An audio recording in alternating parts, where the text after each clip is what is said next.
Bonjour à tous et bienvenue dans cette édition 2021 de Next Step organisée par Nexem. Vous êtes entre 500 et 700 au bout de la liaison vidéo, là en direct, en streaming dans toute la France, de tout le réseau Nexem. Bienvenue à vous tous. On va parler de l'attractivité des métiers, un gros enjeu pour vous tous les jours et avec une dimension institutionnelle sur laquelle on va revenir depuis la tenue du Ségur, bien sûr. L'attractivité des métiers, ce sera donc le grand thème des 2 heures qui vont suivre, avec 3 tables rondes successives. Et dans ce studio, à mes côtés, le président de Nexem, Alain Raoul. Bonjour, monsieur le président. Bonjour Thierry, bonjour à chacune et à chacun, et heureux qu'on puisse se réunir, même si c'est à travers des écrans. On va essayer d'y mettre le plus d'humanité possible. Et puis, un grand témoin à nos côtés que vous avez choisi d'inviter, Myriam El Khomri. Bonjour, madame la ministre. Bonjour, ravi d'être ici à vos côtés et je salue tous ceux qui sont derrière l'écran, derrière les écrans. C'est superbe. Et j'ai dit madame la ministre de façon protocolaire ou républicaine, car on se souvient que vous avez été ministre du Travail, de l'Emploi et de la formation professionnelle et du dialogue social de 2015 à 2017. Et aujourd'hui, vous êtes consultante en RH, en ressources humaines, directrice d'un département RH au sein du groupe CIACI Saint-Honoré. Alors, vous êtes l'auteur d'un rapport sur l'attractivité des métiers du grand âge et c'est, président Raoul, une des raisons en tout cas qui vous a poussé à inviter Myriam El Khomri. Oui, madame la ministre, mais plutôt chère Myriam, si vous voulez bien, eh bien, je suis très heureux de vous accueillir et je vous remercie d'avoir répondu à notre invitation. C'est vrai que l'expertise que vous avez et qui est largement reconnue sur les problèmes d'attractivité des métiers, notamment par le rapport que vous avez remis, en tout cas sur les métiers du grand âge, eh bien, l'acuité des constatations que vous avez faites, la pertinence des réponses que vous avez suggérées, en tout cas, eh bien, montre que ce sujet est plus que jamais d'actualité, malheureusement. Il est de plus en plus d'actualité, et je pense qu'il le dépasse, et c'est la raison pour laquelle nous sommes très heureux de vous accueillir, il dépasse largement le problème de la dépendance par rapport aux personnes âgées, mais c'est l'ensemble des dépendances qui est irrigué par les problèmes que vous avez posés, et c'est la raison pour laquelle nous écouterons vos interventions avec intérêt et que nous la recevrons vraiment avec beaucoup de plaisir. Ce rapport, c'était un rapport à qui et c'était en 2019 ? Alors c'était en octobre 2019, c'était un rapport remis à Agnès Buzyn suite aux travaux de Dominique Libaud, qui était ministre de la Santé, suite au rapport, excellent rapport aussi porté par Dominique Libaud. Et donc l'idée, c'était vraiment d'avoir un levier très opérationnel sur la question des métiers qui vous préoccupe toutes et tous, et on le sait, c'était déjà le cas en 2019, et on voit bien qu'aujourd'hui, c'est encore plus le cas. Donc en effet, il y a urgence, et si ce rapport, vous avez parlé de l'acuité du rapport, c'est un rapport collectif. On avait des auxiliaires de vie dans l'équipe, on avait des aides-soignants dans l'équipe, et on a eu la chance de tous vous auditionner, d'aller sur le terrain vous rencontrer aussi, et c'est ça qui a fait la richesse de ce rapport. Néanmoins, les problèmes sont toujours là, et donc il y a des choses qui s'améliorent, mais on voit bien qu'il faut qu'on arrive à passer ce moment extrêmement complexe. Alors, l'actualité, Alain Raoul, vous espériez pour cet événement interne, en introduction, pouvoir annoncer de bonnes nouvelles. Ce n'est pas le cas, faut être très clair. Dans le projet de loi de finances de la Sécurité sociale 2022, le PLFSS, dont l'avant-projet est en cours d'examen, vous espériez des mesures gouvernementales en votre faveur, en faveur des employés de votre secteur. Elles n'y sont pas, alors vous allez nous expliquer ce qui s'est passé, si vous voulez bien. Alors, Thierry, naturellement, je répondrai à votre question, mais je voudrais rappeler simplement avant quelques éléments de contexte. Sur la question de l'attractivité des métiers, c'est pour Nexem un sujet qui est au cœur de son action, et notamment pour la mise en œuvre de son projet politique, qui est structuré autour de 2 axes, la structuration du secteur et donc la transformation de l'offre.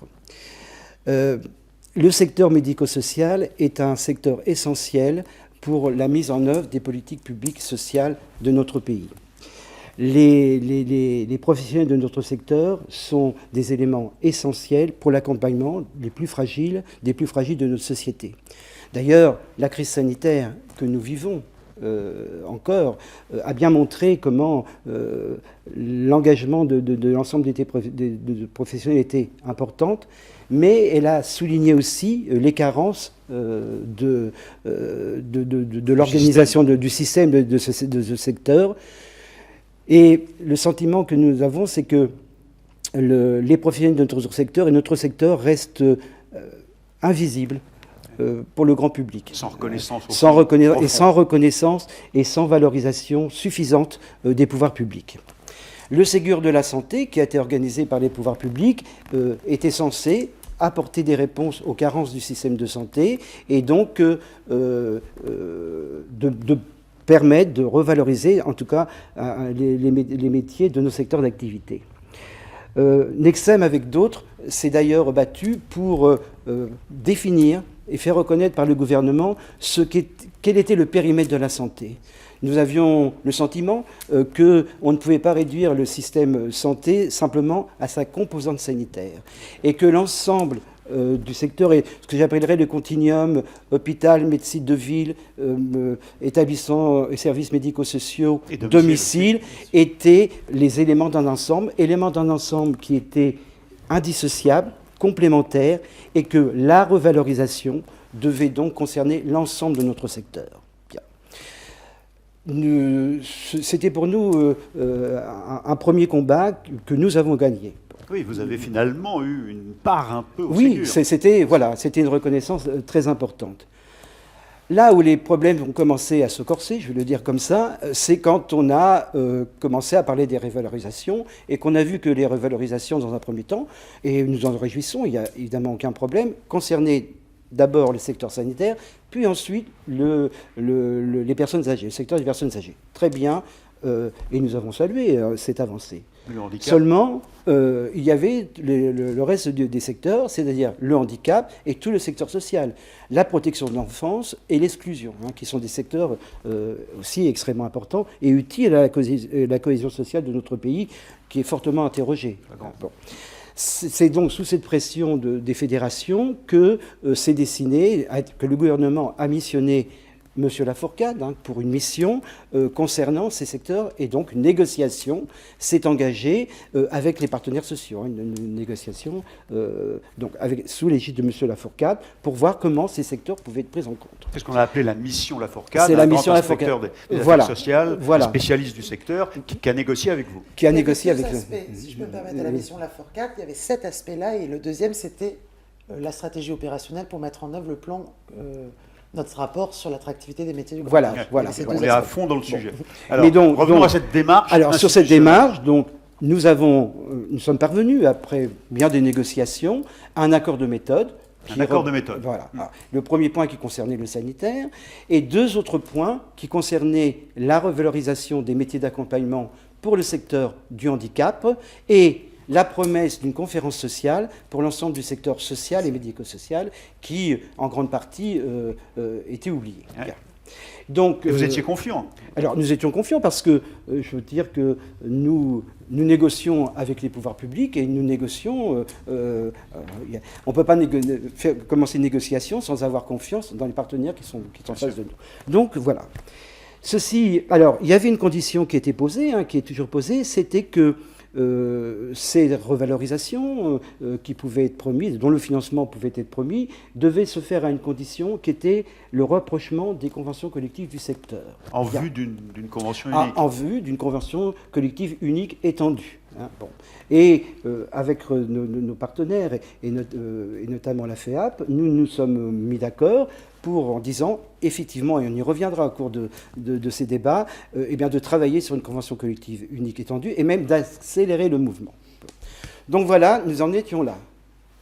Grande surprise, c'était avant-hier, je crois, c'est l'avant-projet du PLFSS. L'avant-projet de loi de financement. De financement de sécurité sociale. On a scruté évidemment avec intérêt ce projet, cet avant-projet, et le point 2, c'est-à-dire la revalorisation du salaire des métiers d'accompagnement du handicap, on n'a pas trouvé de trace de crédit pour pouvoir alimenter cette revalorisation. Rien, le vide ? Le vide, même pas une allusion donc à la conférence sociale qui nous est promis pour d'ici la fin de l'année, rien du tout. Je dois dire que nous sommes à la fois stupéfaits et en colère. En colère parce que quand on négocie, eh bien, il y a des engagements qui sont pris. Nous mettons en œuvre, et, au niveau de la convention collective commune, les négociations vont commencer, le travail en commun va commencer en tout cas, et là, rien du tout. Donc, colère. Nous avons produit un communiqué de presse qui est sorti ce matin, qui retrace notre colère et indique notre colère et demander une réunion d'urgence à Matignon pour avoir des explications sur, je dirais, ce pas de côté. Je n'ose qualifié de reculade, mais en tout cas sur ce pas de côté. Oui, c'est trop tôt pour que vous l'analysiez stricto sensu. Oui. On est à 48 heures de cette découverte. Voilà le communiqué de presse que vous avez adressé aux journalistes aujourd'hui. Vous avez une conférence de presse lundi matin, je crois. Nous aurons une conférence de presse lundi matin. Donc l'idée, c'est de dire, écoutez, il y a une incompréhension, incompréhension de nos professionnels qui ont suivi naturellement le travail que nous poursuivions. Donc il est urgent et nécessaire d'avoir des explications et de clarifier en tout cas le positionnement des pouvoirs publics. Vous avez adressé aussi un courrier à Matignon, au Premier ministre, pour une demande de rendez-vous urgent pour nous expliquer sur cette question. Mais clairement, ce soir, cet après-midi, vos mots, c'est stupéfaction et colère. Stupéfaction et colère parce que je crois que nos professionnels et notre secteur ne méritent pas ce traitement. Alors, il est essentiel, et je le répète, à la cohésion sociale, à l'accompagnement des personnes les plus fragiles, et c'est un discours évidemment très fort que nous portons, et il faut qu'en face, il y ait des moyens qui nous soient donnés et qui permettent, et c'est la question de la valorisation, on parlera aussi de la valorisation et l'attractivité des métiers. Les gens désertent nos métiers. On va y revenir en détail. On y reviendra en détail, mais il faut bien là que effectivement il y ait une prise de confiance, de conscience, mais de confiance aussi peut-être. Ouais, c'est le retour de la confiance qu'il faut établir. C'est un lapsus, mais des pouvoirs publics sur la nécessaire revalorisation de notre secteur d'activité.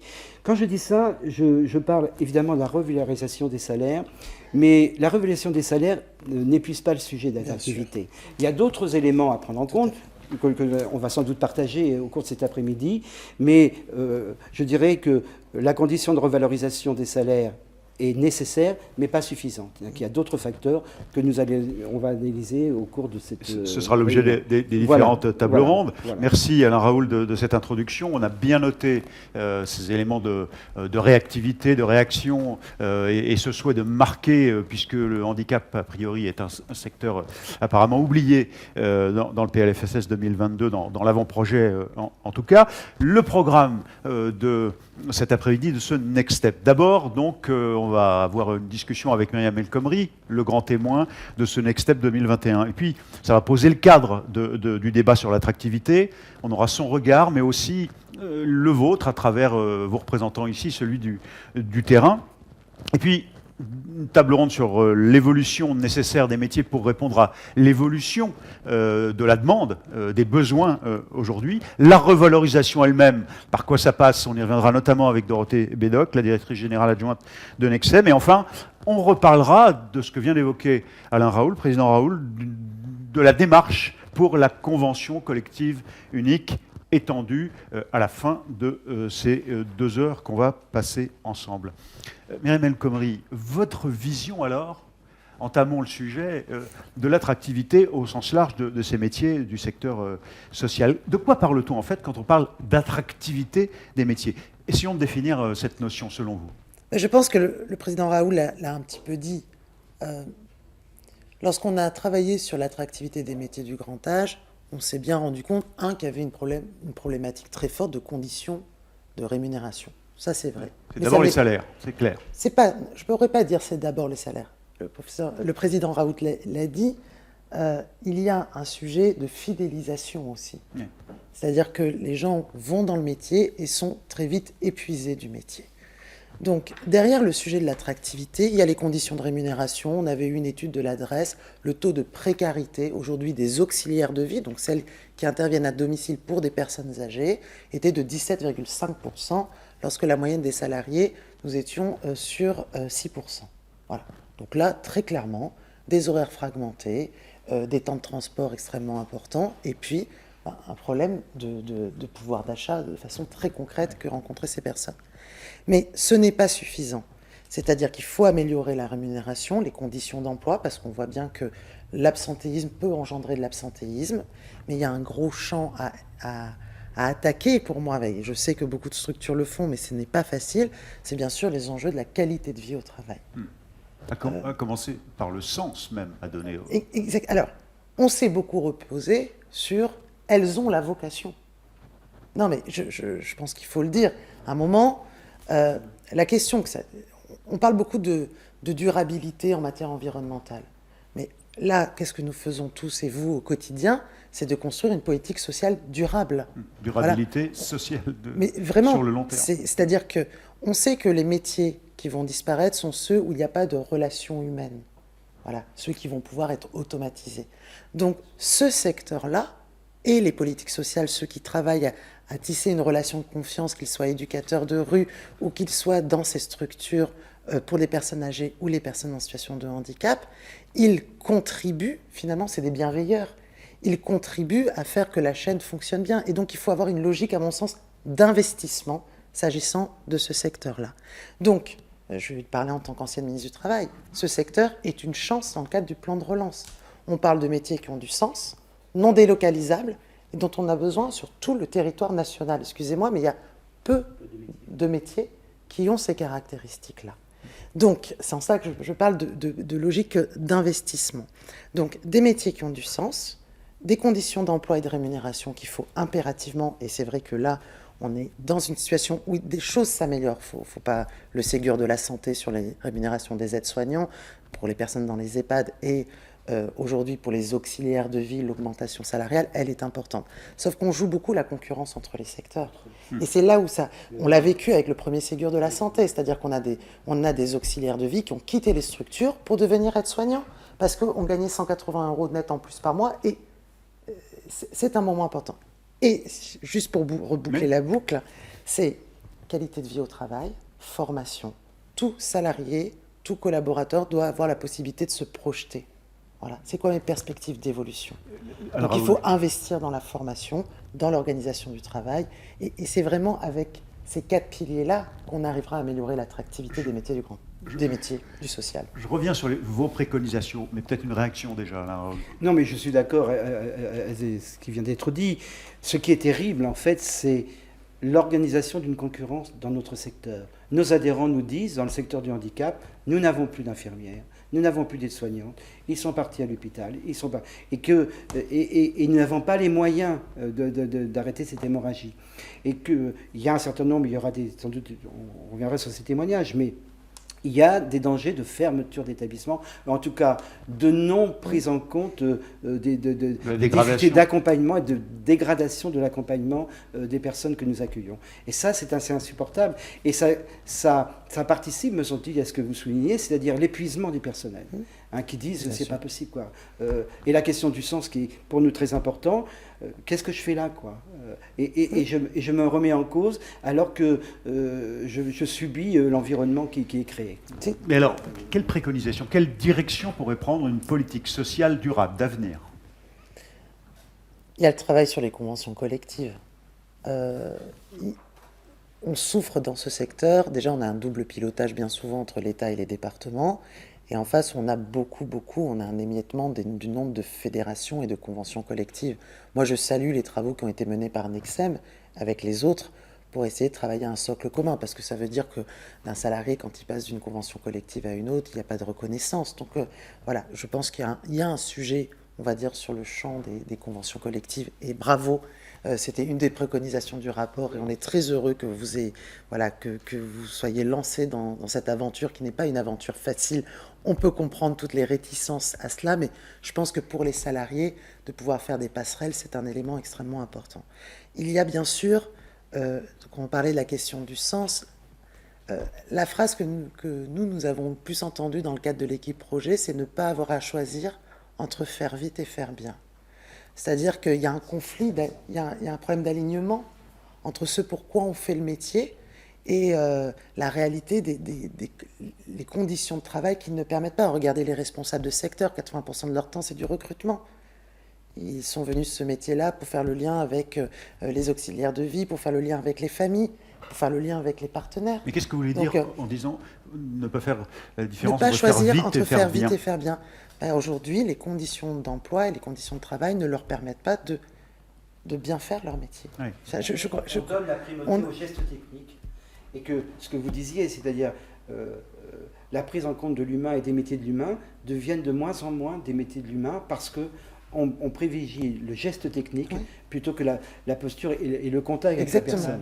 Il faut sortir d'une forme de taylorisation de ce métier, d'une succession d'actes dont avec certains référentiels de temps autour de ces actes-là. Non mais quand même, posez-vous la question, est-ce que vous, le matin, vous arrivez en une demi-heure, montre en main, vous habiller, prendre votre douche, prendre votre petit déjeuner? Alors pourquoi une auxiliaire de vie qui interviendrait que dans ce cas de 30 minutes avec une personne qui est dépendante y arriverait bien? Est-ce que vous voyez ce que je veux dire? Bien sûr. Pourtant, le sens du métier profond, c'est de prévenir la dépendance. Oui.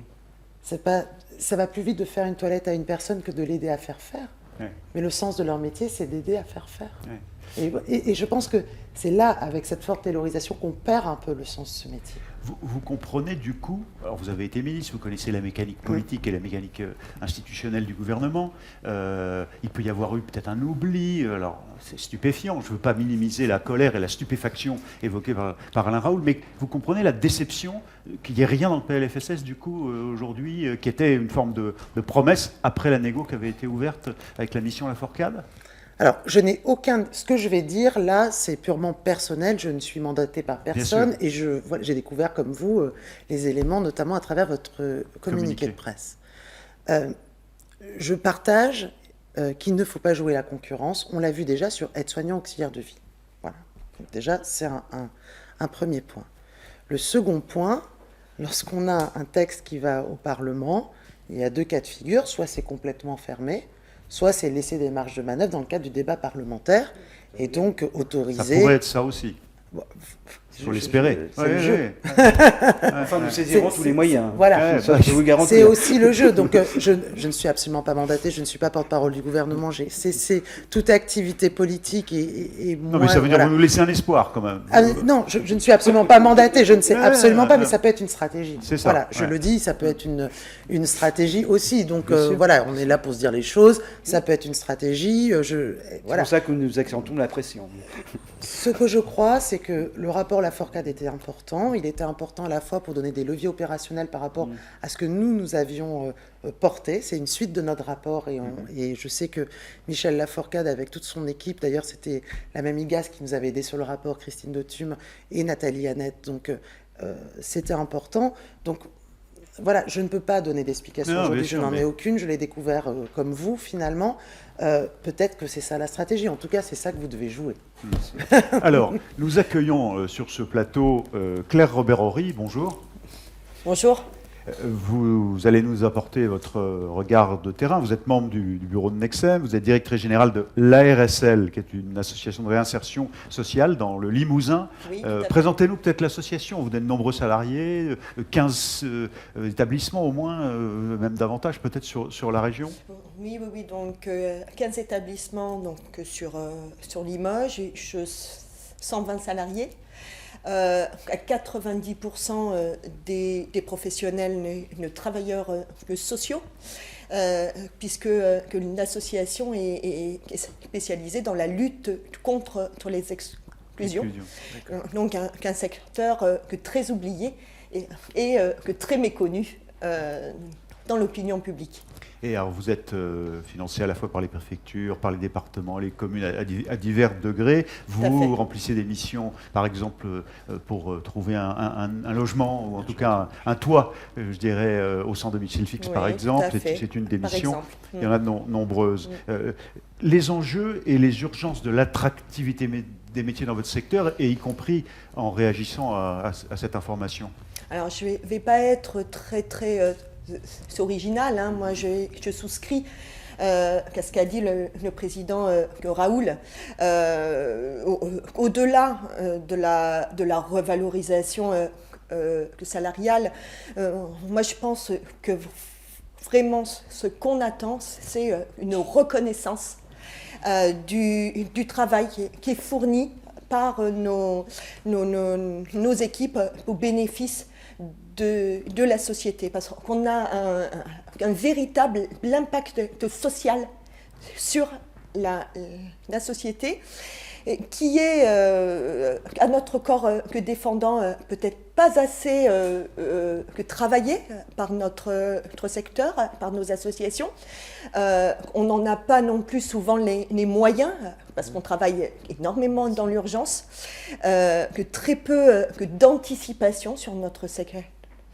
Au niveau des politiques publiques, très peu d'orientation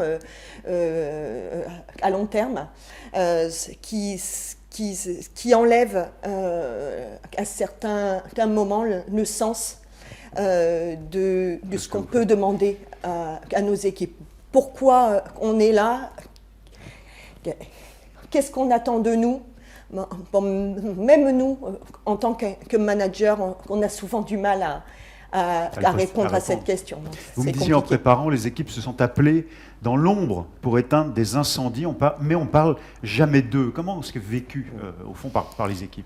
C'est vécu comme... Je vais prendre l'exemple de la crise sanitaire. Hein, il y a la gestion de la crise à court terme, hein, donc effectivement les hôpitaux, les personnels soignants ont été soumis à rude épreuve et c'est normal qu'ils aient été valorisés. Dans l'autre sens, il va falloir aussi gérer la crise à long terme, qui va être une crise économique, une crise sociétale. Et là, je pense que c'est aux travailleurs sociaux que l'on va faire appel. Et on n'a pas l'impression que l'on connaisse ce métier, et ni même qu'on le reconnaisse. En même temps, au quotidien, on est appelé pour effectivement éteindre les incendies des flux migratoires, éteindre les incendies des crises économiques. Voilà, donc que nous, on répond présent, parce que c'est notre mission, parce qu'on doit le faire, et on travaille avec conviction, comme vous disiez, madame. Par contre, on n'a pas l'impression d'être reconnu, c'est sûr. Un mot quand même, parce que, sans le minimiser, Alain Raoul, Myriam El Khomri nous disent, il n'y a pas que le salaire. Oui. D'accord, mais quelle est sa place quand même dans les demandes de vos équipes et comment c'est formulé? Alors, au niveau des grilles salariales, je pense que l'attente était aussi effectivement d'avoir un socle commun. Je pense que la convention collective unique étendue qu'annonce le président dans Raoul, mais ce rapprochement entre les deux fédérations est une très bonne chose et un bon signal envoyé aux équipes pour pouvoir publier. Parce que ça va simplifier les choses, enfin, on y reviendra tout à l'heure, mais simplifiant les choses, ça peut permettre de donner un peu d'espoir. Je vais revenir sur les préconisations, en tout cas ce que vous suggérez, les pistes de réflexion. Une réaction peut-être, Mme El Khomri, à la réalité du terrain. Je vous connaissais, mais... Alors je le connais, votre terrain. J'ai été adjointe au maire de Paris, Bertrand Delanoë, j'ai été adjointe à la protection de l'enfance, donc vous pouvez imaginer que ce soit et la question de l'exclusion sociale ou la question notamment de la protection de l'enfance, de la prise en charge. Je le connais bien et c'est des métiers qui sont à la fois extrêmement importants pour notre cohésion nationale, vous l'avez dit, et en même temps, c'est des métiers pas faciles. Je vois quand les éducateurs de rue sont bien souvent appelés, trop souvent comme des pompiers, ça nous le savons extrêmement bien. Je pense que derrière ces métiers, c'est aussi le fait qu'on n'a pas créé un vrai secteur du prendre soin. Voilà. Du prendre soin. Oui. Version française du care, dont on a parlé à un moment donné, mais qui était qu'une mode. À un moment, on voit bien que tous ces professionnels-là ont des compétences qui ne sont pas toujours reconnues. On voit bien qu'on a des débats aussi avec certains départements parce que ça coûte moins cher d'avoir des gens non formés que des gens compétents, formés. Donc voilà, il y a une question à un moment d'une logique d'investissement et je pense que le double pilotage entre l'État et les départements n'a pas toujours aidé à créer ce secteur du prendre soin. Mais on parle beaucoup de la transition écologique, de la transition numérique, on a la transition démographique, là, 2026, là, le nombre... Donc, je veux dire, ça, c'est un premier point de constat. Le deuxième, c'est qu'on a beaucoup laissé au champ associatif toute la part de ces politiques, des publics spécifiques. C'est vrai sur la toxicomanie, c'est vrai sur les personnes SDF. Et donc, on a un peu sorti ce champ-là des politiques publiques, finalement. Donc, vous êtes, finalement, vous mettez en œuvre des politiques publiques, mais on voit bien aujourd'hui qu'il y a de plus en plus de rassemblements de grandes structures avec des méthodes d'appel à projets systématiques qui met un peu en concurrence les structures. Donc, ça nous fragilise tous, finalement. Je pense aussi ça. C'est mon regard, et vous pouvez ne pas le partager, mais c'est mon regard parce que, finalement, il y a une relation de confiance qui se tisse avec un certain public, et cette relation de confiance, c'est quelque chose d'extrêmement riche. Et lorsque vous avez une grande structure qui va arriver, qui va peut-être reprendre pas forcément les équipes, on perd tout ce travail-là. Parce qu'on travaille avec des publics qui sont très éloignés, soit de l'emploi, qui sont en exclusion, et donc cette relation de confiance, elle est extrêmement importante pour pouvoir derrière accompagner cette personne. Et ça, c'est toujours... la prévention, c'est un vrai investissement. Mais on a le même réflexe aussi en matière de santé. On voit bien qu'on est souvent sur le curatif, très peu sur le préventif. Préventif en France. Et je pense que sur le secteur du prendre soin, c'est aussi ça qui pose difficulté aujourd'hui. Claire Robert-Horry, qu'est-ce que vous suggérez, vous, par exemple, avec votre expérience de votre établissement quotidienne ? Alors, humblement, parce que je ne peux parler que de ce que je connais, je pense que ce qui serait important, c'est une vraie réforme déjà en profondeur et que le niveau national puisse organiser peut-être des assises ou, comme le proposait ce NECSEM, une conférence sociale pour que le terrain soit entendu déjà, que les travailleurs soient entendus, ce que disait que Madame Khomri est juste, que tisser du lien, ça prend du temps, ça ne se chronomètre pas, on ne peut pas analyser le travail social comme on analyse une unité de production. Alors, moi, je suis gestionnaire de formation. Ce travail-là, il ne se calcule pas avec des ratios. C'est du qualitatif que l'on doit faire. C'est de la dentelle. Je pense effectivement qu'il y a un travail à faire déjà d'écoute du terrain et de prendre effectivement ces métiers comme un investissement pour l'avenir et non pas comme un coût pour la société, parce qu'en fait, ça va être un coût évité dans les années qui viennent. Vous êtes aussi un homme de terrain, vous êtes le président de Nexem, mais vous êtes aussi un homme de terrain. Donc... Oui, j'ai fait toute ma carrière dans l'exclusion sociale. Oui. Et aujourd'hui encore, et votre vision terrain, alors, elle change un peu de celle institutionnelle de coordinateur politique? Bien sûr, parce que quand on est président d'une association, on a à connaître tous les problèmes actuels de manque de personnel, de difficultés de recrutement. Donc ce sont des problèmes qu'on a à gérer et que nos directeurs doivent gérer quotidiennement.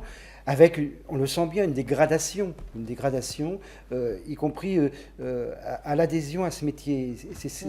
C'est vraiment ça, moi, qui me préoccupe le plus. Ouais. Hein. C'est-à-dire que, finalement, un certain nombre de personnes font le constat amer, quelquefois, que, eh bien, ils se sont engagés souvent avec conviction, hein, parce que c'est aussi des métiers de conviction, que finalement, eh bien, se sont peut-être trompés. Et ça, je pense que c'est extrêmement grave. Et quand la vocation qu'évoquait Mme El Khomri se dissout tout d'un coup dans... Et voilà. Et moi, je voulais dire que le problème que nous posons, au travers du problème de valorisation et de reconnaissance des salariés et des professionnels, c'est le problème de cohésion sociale. Et quand je dis cohésion sociale, c'est quelle est la place que nous accordons dans notre société aux personnes fragiles. C'est cette question-là qui est posée, elle est fondamentale. Hein, et nos adhérents appartiennent à différents mouvements, et c'est une question qui est réfléchie, mais c'est pour moi une question essentielle.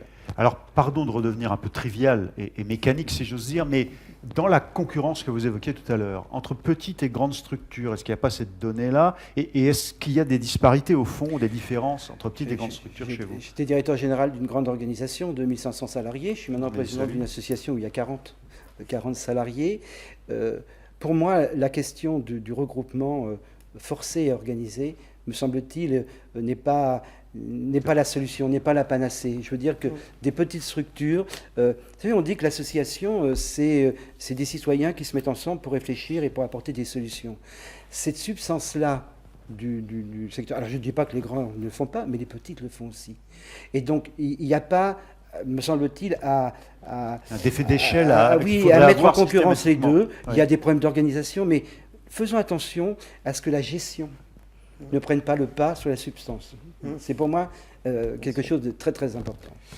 Alors merci à tous les trois. Vous restez avec nous, Mme El Khomri, si vous le voulez bien. Et maintenant, on va se retrouver dans quelques instants après une première vidéo.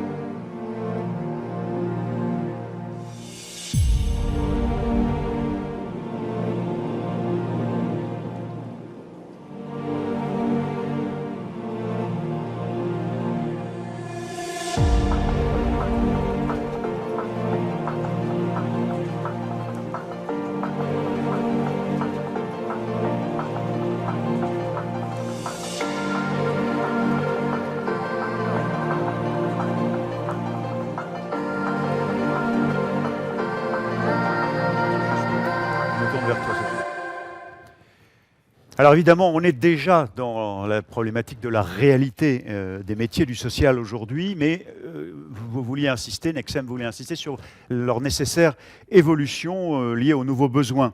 Attractivité des métiers, c'est utilité sociale, ça c'est une évidence. Nous sommes ici en plateau avec vous, Mme El Khomri toujours bien sûr, et puis Philippe Calmette, président délégué de Nexem, vous êtes président de la commission transformation de l'offre, c'est le sujet qui va nous occuper là maintenant. Vous avez été directeur d'hôpital, de la mutualité française, de l'ARS du Limousin, cher à Claire Roberori, et puis vous avez été inspecteur général de l'IGAS. Manuel Pellissier, vous êtes avec nous aujourd'hui, vous êtes directeur général de l'IRTS, l'Institut régional du travail social en Ile-de-France, qui est connu sous le nom d'Institut Parmentier, votre secteur connaît bien, et vous êtes membre du conseil d'administration de Nexem. Philippe Calmette, au fond, on parle de nouveaux besoins. Bon.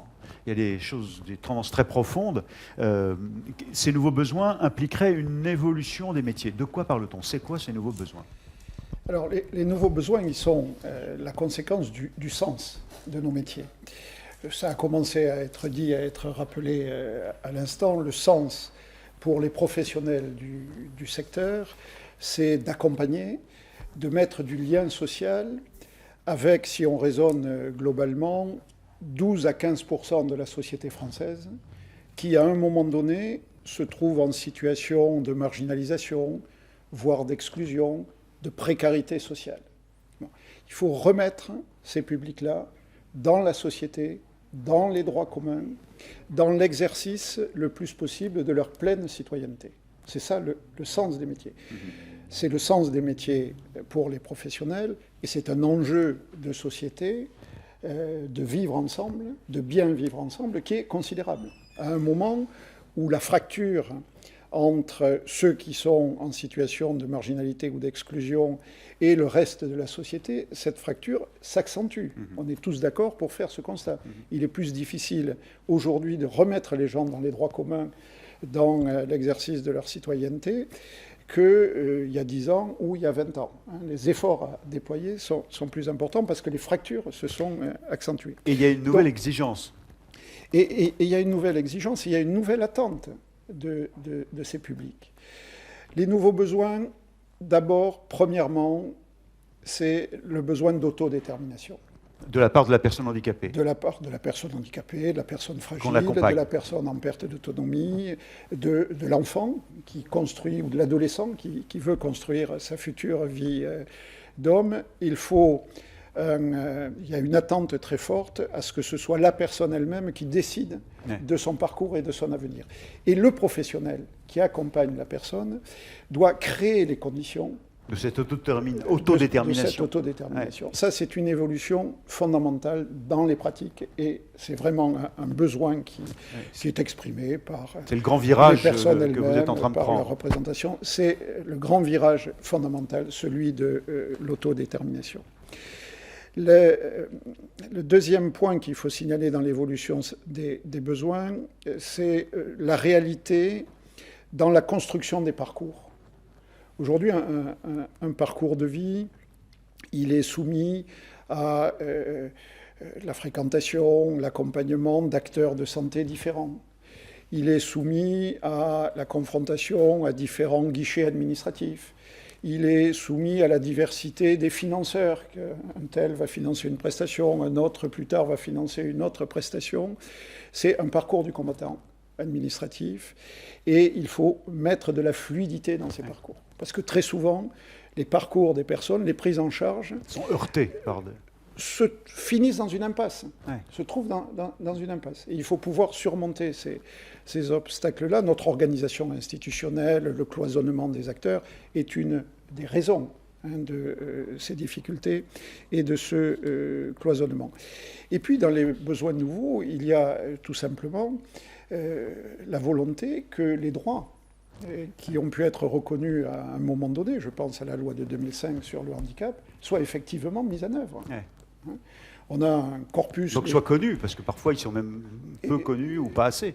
Oui, ils ont surtout du mal à se mettre en œuvre, à trouver une réalité. Nous sommes aujourd'hui 16 ans après la loi de 2005 sur le handicap. Fondamentalement, sur la question des droits, cette loi de 2005 a été une avancée considérable. Dans la réalité de savoir est-ce que ça a changé la vie quotidienne des personnes, oui, certainement, mais pas suffisamment. Alors, avant qu'on revienne sur la formation notamment, où c'est la question du sens, avec Manuel Pélissier, sur ces premiers points, Myriam El Khomri, qu'est-ce que vous diriez? Il y a autodétermination, qui est le grand virage, la fluidité des parcours et l'effectivité des droits, cités à l'instant. C'est ce que nous avons aussi vécu lorsqu'on a fait le rapport sur l'attractivité des métiers du grand âge, et la question de la coordination, de la fluidité des parcours est essentielle. Autodétermination, ça ne veut pas dire qu'on ne doit pas susciter l'adhésion, c'est tout le travail, on va dire, de cette relation de confiance dont on parlait juste avant. C'est tout le savoir-faire. Et c'est tout le savoir-faire. Et c'est en cela que c'est des vrais métiers, avec des vraies compétences, c'est ça qui est important aussi. C'est des mots extrêmement importants que vous venez d'utiliser, mais ça veut dire derrière que l'appareil de formation, et on va peut-être en parler là à l'instant, que l'appareil de formation réponde à ces enjeux-là. Et ça veut dire donc qu'on met sur le terrain des personnes qui sont formées. Et donc on est toujours dans cet impératif d'investissement. Ce levier de la formation, un mot, Philippe Calmette, et je me tourne vers Manuel Pélissier. Dans les leviers aujourd'hui pour aller plus loin dans l'adaptation aux besoins, aux nouveaux besoins, et la formation, qu'est-ce que vous diriez, vous? C'est essentiel. Moi, l'expérience, ou les expériences professionnelles que vous avez rappelées en me présentant, m'ont appris que la première raison du succès ou de l'échec d'une réforme, d'une manière générale, c'est la formation des hommes et des femmes qui doivent la mettre en œuvre. Si on se plante sur la formation, on perd du temps, voire on met une réforme en situation d'échec. C'est le point essentiel. Alors Manuel Pellissier, beaucoup des étudiants futurs travailleurs sociaux passent par Parmentier. Pas que, mais c'est un des lieux. Et la question que vous voulez mettre en œuvre, là, vous traitez ici cet après-midi, plus encore que celle de la formation qui est déterminante, mais c'est aujourd'hui celle de l'image même du métier qu'ont ceux qui en ont la vocation, mais qui ne le voient plus du tout de la même façon aujourd'hui. Dites-nous ce que vous avez recensé et ce que vous voulez nous expliquer. Quand est-ce qu'on va faire rêver à nouveau? Vous savez, quand on s'appelle Thomas Pesquet et qu'on a des millions de personnes qui rêvent avec vous, c'est assez facile. Quand on s'occupe de millions de personnes dans le monde entier, mais qu'on ne fait pas rêver, ça devient tout de même plus difficile. Or, on est dans un secteur sur lequel c'est très difficile de faire de contraindre certaines opportunités, de vraiment d'agir. Donc, quand est-ce qu'on va faire à nouveau rêver? Donc, il faut arriver à démontrer un certain nombre de choses. Par rapport à ce qu'a dit Mme El Khomri, je retiens pas mal de choses, évidemment, mais faire vite et faire bien, c'est quoi faire bien? Faire bien, c'est porter l'idée qu'on a des métiers de l'excellence. Les métiers de l'excellence, où est-ce qu'on entend ce terme? On l'entend souvent dans la technologie. Oui, ou alors regardez, on l'entend dans les métiers de l'art. Voilà, ou l'art. Écoutez, moi, les métiers dont je m'occupe, c'est les métiers d'art de faire. Bon, donc ça, c'est un point vraiment extrêmement important. Après, on parle de la reconnaissance. Séparons le mot. Reconnaître. Connaître à nouveau. Aujourd'hui, le premier travail qu'on a, c'est un travail d'explication. Qui s'y retrouve dans les diplômes? Qui sait exactement ce que fait tel ou tel? C'est extrêmement compliqué. Il faut tout de suite un traducteur. Qui sait aujourd'hui ce que fait un médiateur familial? Qui a entendu parler conseiller en éducation sociale et familiale? Éducateur spécialisé, les gens voient à peu près, mais quand ils y sont confrontés... Bon, donc ça, c'est encore un autre élément qui est extrêmement important. Vous parliez de la vocation. La vocation, il se trouve qu'il y a quelque chose qui est assez étonnant, c'est qu'aujourd'hui, il émerge des nouvelles solidarités. Et donc, du coup, il y a vraiment des nouvelles vocations, mais des vocations qui sont presque des révélations. C'est-à-dire qu'on a vu des jeunes, on a vu des étudiants, ou des futurs étudiants, des candidats, qui sont donc des futurs travailleurs sociaux, qui sont des paramédicaux, et qui viennent et qui veulent là-dessus. Donc ça, c'est extrêmement important. Et puis encore un point sur le sens. Voilà, le sens. Voilà, tout le monde parle du sens, et c'est vrai que... Mais c'est quoi? D'abord, c'est un sentiment que donnent pas mal de jeunes qui veulent venir, que c'est un peu un sens unique. En plus... C'est-à-dire, qu'est-ce que vous voulez dire? C'est dans un seul sens. C'est-à-dire, comment est-ce que je peux trouver à m'épanouir et à aller vers ça quand, finalement, je donne, mais le retour... Dès que je veux entrer, oui, et puis dès que je veux rentrer, c'est un parcours du combattant. C'est-à-dire, c'est un certain nombre de choses qui viennent. Alors, je donne un exemple assez courant. Voilà, on veut rentrer dans le droit commun, donc on a mis Parcoursup. Parcoursup, c'est assez formidable. Bon, globalement. Mais je veux dire, par rapport à notre secteur, c'est assez compliqué. Parce que, voilà, on traite de l'humain et on a des gens qui viennent pour traiter de l'humain et qui, donc, sont des étudiants qui ne sont pas des étudiants comme les autres, même si, comme les autres, ils sont des étudiants, bien sûr. Bon.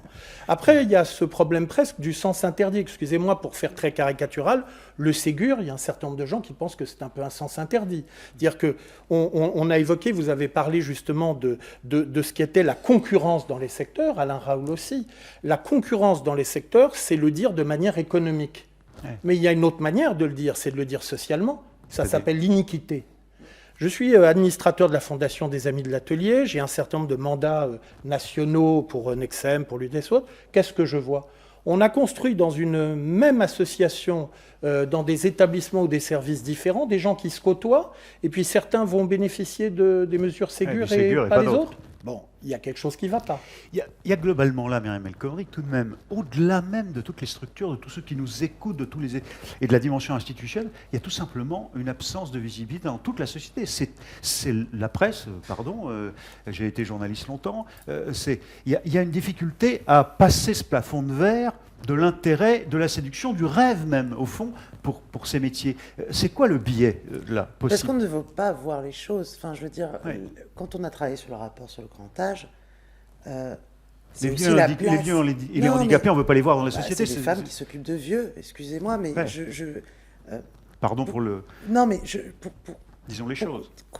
Pourquoi? Enfin, je voudrais revenir à deux éléments qui, moi, m'apparaissent extrêmement importants. On est dans une société de la performance, donc on renvoie une forme d'inutilité sociale et économique à ceux qui ne sont plus actifs au sens du travail, on va dire comme ça. Et donc, il faut relire La vieillesse de Simone de Beauvoir. Enfin, je veux dire, on retrouve, finalement, on renvoie à ces professionnels l'image que nous avons de la vieillesse dans notre société. De ceux qu'ils aident et qu'ils accompagnent. Et c'est pas comme ça dans toutes les cultures. Enfin, voilà, je pense que c'est important aussi de le rappeler. Donc, là, on a un premier point, c'est sur l'image. On est une société agiste. Voilà, on peut le dire comme ça. Il y a un rapport de Madame Dufaux-Schubert sur cette question-là. Il y a une forme de... Donc ça, et donc les professionnels, et c'est là la question de la reconnaissance, elle est bien sûr salariale, mais absolument pas seulement salariale. Regardez au moment de la crise du Covid les difficultés qu'ont eu les professionnels quand ils se sont adressés dans les pharmacies pour récupérer des masques. Alors, ils n'ont pas de carte professionnelle, ça, ils n'en avaient pas. Et surtout, il y avait quand même des circulaires qui disaient qu'ils étaient, bien évidemment, prioritaires. Je me suis retrouvée à devoir envoyer à des structures la circulaire parce qu'elles n'obtenaient pas les masques en pharmacie. Donc, est-ce qu'on considère, et d'un point de vue médical, est-ce que la voix des auxiliaires de vie est toujours bien prise en compte par les autres professionnels qui interviennent au domicile? C'est aussi une vraie question. Donc l'avenir c'est la collaboration, à mon sens. Et aujourd'hui, en effet, on a un problème de reconnaissance. Je veux faire un parallèle par rapport à ce que vous avez dit sur les métiers de l'hôtellerie et de la restauration, qui n'ont rien à voir. Mais là, on est en train de s'apercevoir qu'il y a 250 000 personnes qui ont changé de métier, qui ont voulu se reconvertir, qui ne veulent plus être dans ces métiers. À force d'expliquer que toute personne, qu'il n'y a pas de geste métier, que toute personne peut faire ce type de métier, au final, on a manqué de reconnaissance, au-delà des 2 soirées consécutives et autre chose, on a manqué aussi de reconnaissance sur la réalité du métier et du savoir-faire. Vous parliez de tous ceux qui accompagnent dans le secteur social, sanitaire, médical. Manuel Pellissier, vous m'avez dit en préparant, il faut entendre et qu'il faut écouter les questions que nous posent les jeunes, parce qu'il y en a qui rêvent de ce métier, de l'humain, de le faire. Il y en a beaucoup, mais ils posent les questions que les autres jeunes de leur génération posent et qui sont différentes et qu'on n'écoute pas. Lesquelles? Alors, il y a plusieurs choses. D'abord, c'est qu'il faut essayer de comprendre les motivations au lieu de la vocation. Donc, les motivations, quand on démarre et qu'on se dit, bon, déjà, je vais avoir des problèmes pour me loger, en plus, je vais avoir des problèmes pour travailler, pour me payer les études, en sachant que, par exemple, sur les 2500 étudiants qu'on a globalement chaque année, on a tout de même la moitié dans les formations initiales qui est boursier, à différents titres. Bon, donc, les problèmes de la vie quotidienne, et pour autant, on veut travailler. Et il y a là... paramètre amplificateur en Île-de-France, par exemple. Ça, c'est évident. Logement plus cher, c'est connu. Après, il y a une chose qui peut illustrer ça, c'est quelles sont les questions qui sont posées aujourd'hui par ces jeunes quand ils sortent diplômés, parce qu'ils sont diplômés, heureusement, entre 95 et 100%, donc ça veut dire qu'on fait tout de même notre job, c'est-à-dire qu'ils sont diplômés. Donc après, qu'ils ne correspondent pas tout à fait pour les employeurs. De vie. Tout à fait, là, tout à fait. Et donc, par rapport à ça, quelles sont les questions qu'ils posent? Il y a 15-20 ans, on voyait la rémunération, ça c'est clair. Et je dirais un peu comme aujourd'hui, on a le cœur de métier et puis la périphérie. Et la périphérie est devenue très très grande par rapport au cœur du métier et très très hétérogénéisée. De la même manière, la rémunération reste un peu un cœur, mais il y a beaucoup de choses autour. Et donc, eux interrogent sur le sens et ça se traduit dans des enquêtes. Et j'aimerais d'ailleurs qu'il y ait beaucoup plus de recherche et d'enquête, et ça c'est une réponse. Systématiquement. Il faudrait, je crois que Dominique Libaud et d'autres avaient proposé un observatoire de l'attractivité. Ce serait intéressant ça, pour avoir des recherches. Et enquête auprès de qui? Auprès des candidats, des jeunes qui veulent tous entrer les dans le publics, métier. c'est-à-dire l'observatoire a vraiment la vertu de pouvoir donner les lignes forces. Certainement pas une exhaustivité, une photographie, parce que la photographie, j'ai coutume de dire, présider le premier observatoire des métiers et des qualifications de la branche, c'est vite sépia, quoi. On le pose sur une commode et puis c'est passé. Ouais. Par contre, quand c'est dynamique, ça donne des lignes de force sur les 10 années à venir. Et là, par exemple, qu'est-ce qu'ils demandent ? Ils vont voir dans les associations et disent alors le climat, c'est quoi ? C'est-à-dire ça se passe bien. Donc ça va même au-delà des conditions de travail. Et la deuxième chose, c'est qu'ils demandent sur les valeurs de l'association. Comme les jeunes dont on dit, par exemple, qui sortent d'école de commerce et qui demandent, qui posent les questions du sens du travail qu'ils vont faire dans une entreprise. C'est pareil, c'est au fond. C'est les mêmes jeunes. C'est la même approche. École de commerce, école d'ingénieur. Je vous rappelle tout de même qu'en termes de diplômes, on est extraordinaire. Hein. Il y a 800 diplômes différents, je crois, en France. D'ingénieurs et les diplômes, enfin, c'est en dizaines de milliers, c'est extraordinaire. Et d'ailleurs, dans notre secteur, on a les diplômes, mais il serait temps qu'on ait ce qui s'est fait dans le secteur de l'informatique, de la banque, des transports, de l'hôtellerie, c'est-à-dire qu'on ait un certain nombre de certificats de qualification professionnelle, interprofessionnelle d'ailleurs aussi, qu'on ait des titres, c'est-à-dire qu'on ait un panel qui réponde aux besoins. Parce qu'on parle sans arrêt des besoins, mais la traduction de ces besoins avec un panel de formation, ça, c'est compliqué. Et donc, ce qui est important pour les jeunes, je vous rappelle qu'on a un double public. Un étudiant n'est rien d'autre qu'un futur travailleur social. Donc, on construit ce qu'on va retrouver dans les 3, 5, 10 ans à venir. Eh bien, eux, ce qui leur importe, c'est ce sens-là qu'ils donnent à leur métier. Et donc, être attractif, c'est, je le disais, aussi les écouter, pour savoir ce qu'ils souhaitent et pas ce qu'on en traduit, ce qu'on imagine, ce qu'on veut pour eux.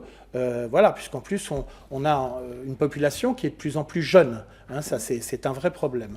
Donc, la formation et le diplôme, c'est tout de même une boussole qui permet d'orienter après les politiques publiques. Et je voudrais juste conclure en disant que quand vous évoquez un vrai secteur de prendre soin, je crois que c'est primordial parce que notre secteur social, médico-social est tout de même souvent attiré par la sanitarisation qui s'est amplifiée avec la crise sanitaire. Or, elle a son existence propre et ça ramène à d'autres éléments de constitution d'un corpus et une cohérence d'ensemble. Un mot de conclusion sur cette notion de transformation des métiers pour répondre aux nouveaux besoins. Myriam El Khomri, peut-être Philippe Calmette aussi. Deux choses peut-être en réaction.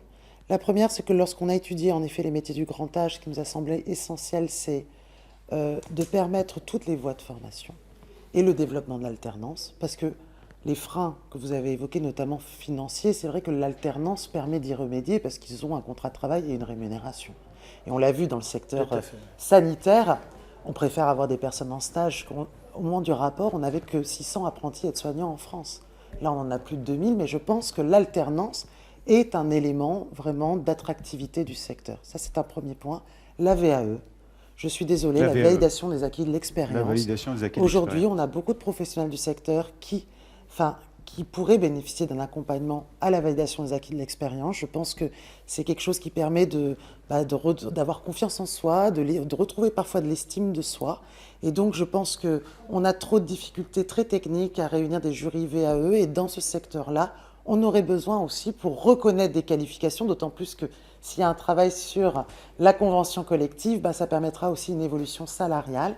Et puis le dernier point qui, moi, me semble aussi extrêmement important, c'est comment aussi on donne envie à des salariés qui sont aujourd'hui dans d'autres secteurs dont on sait que ces secteurs sont des métiers qui vont notamment diminuer. Je pense au dispositif que l'État a mis en place qui s'appelle Transition collective.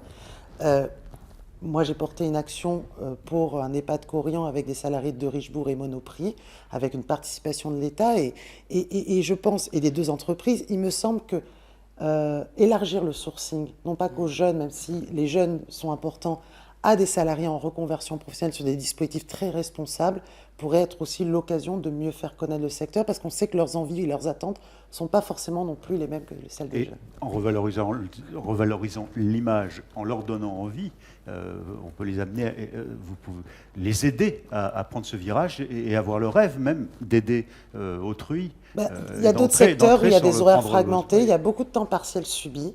Et si les personnes, ce qu'ils aimaient, la composante la plus principale du métier était la relation humaine, Je pense qu'il serait intéressant de faire connaître aussi ces métiers à ses salariés.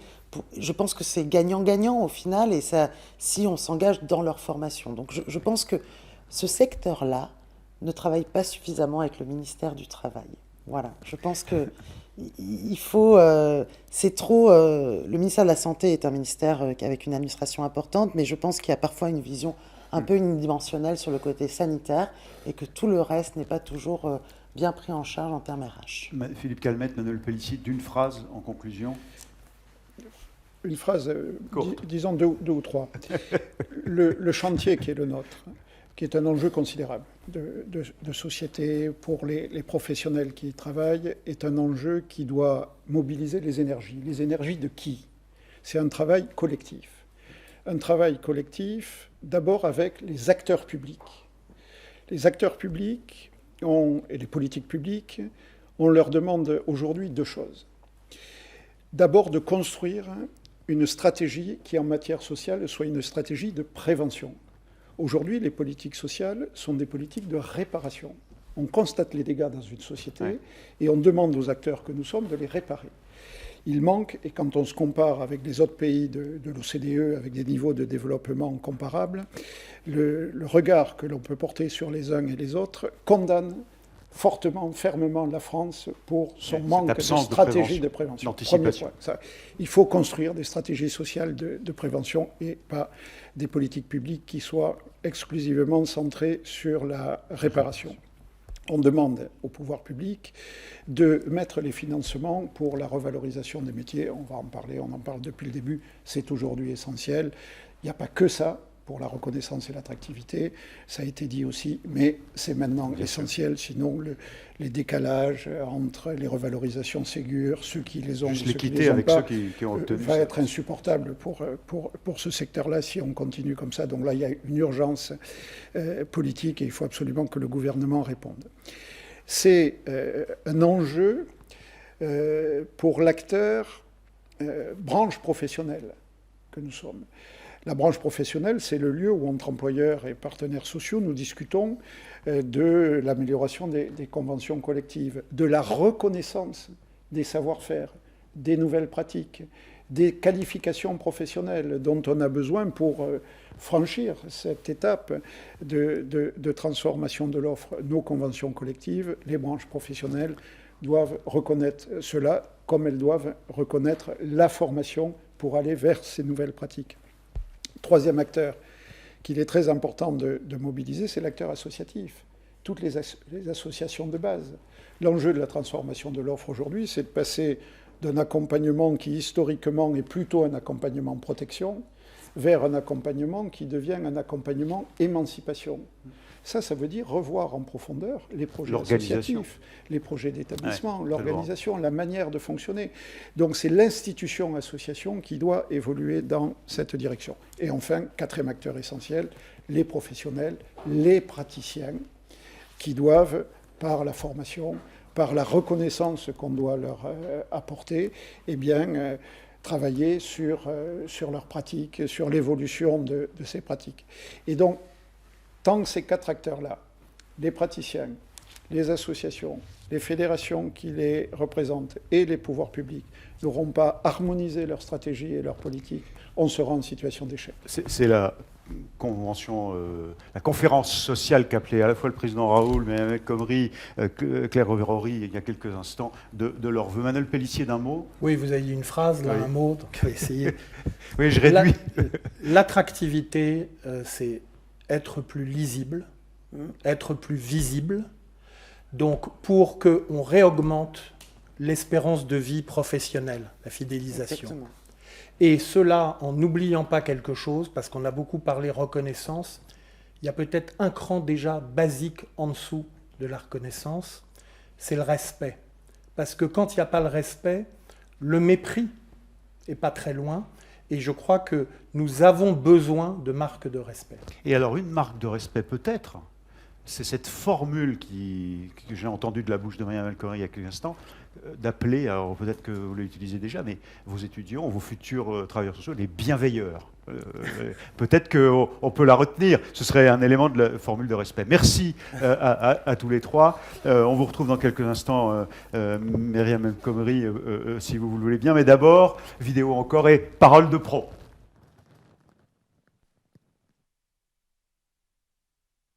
Ce qui est toujours très intéressant, c'est le premier contact où on a souvent des jeunes face à nous qui nous disent « à un moment, je fais confiance à personne, je veux pas de vous », et puis qui très rapidement se raccrochent et s'accrochent.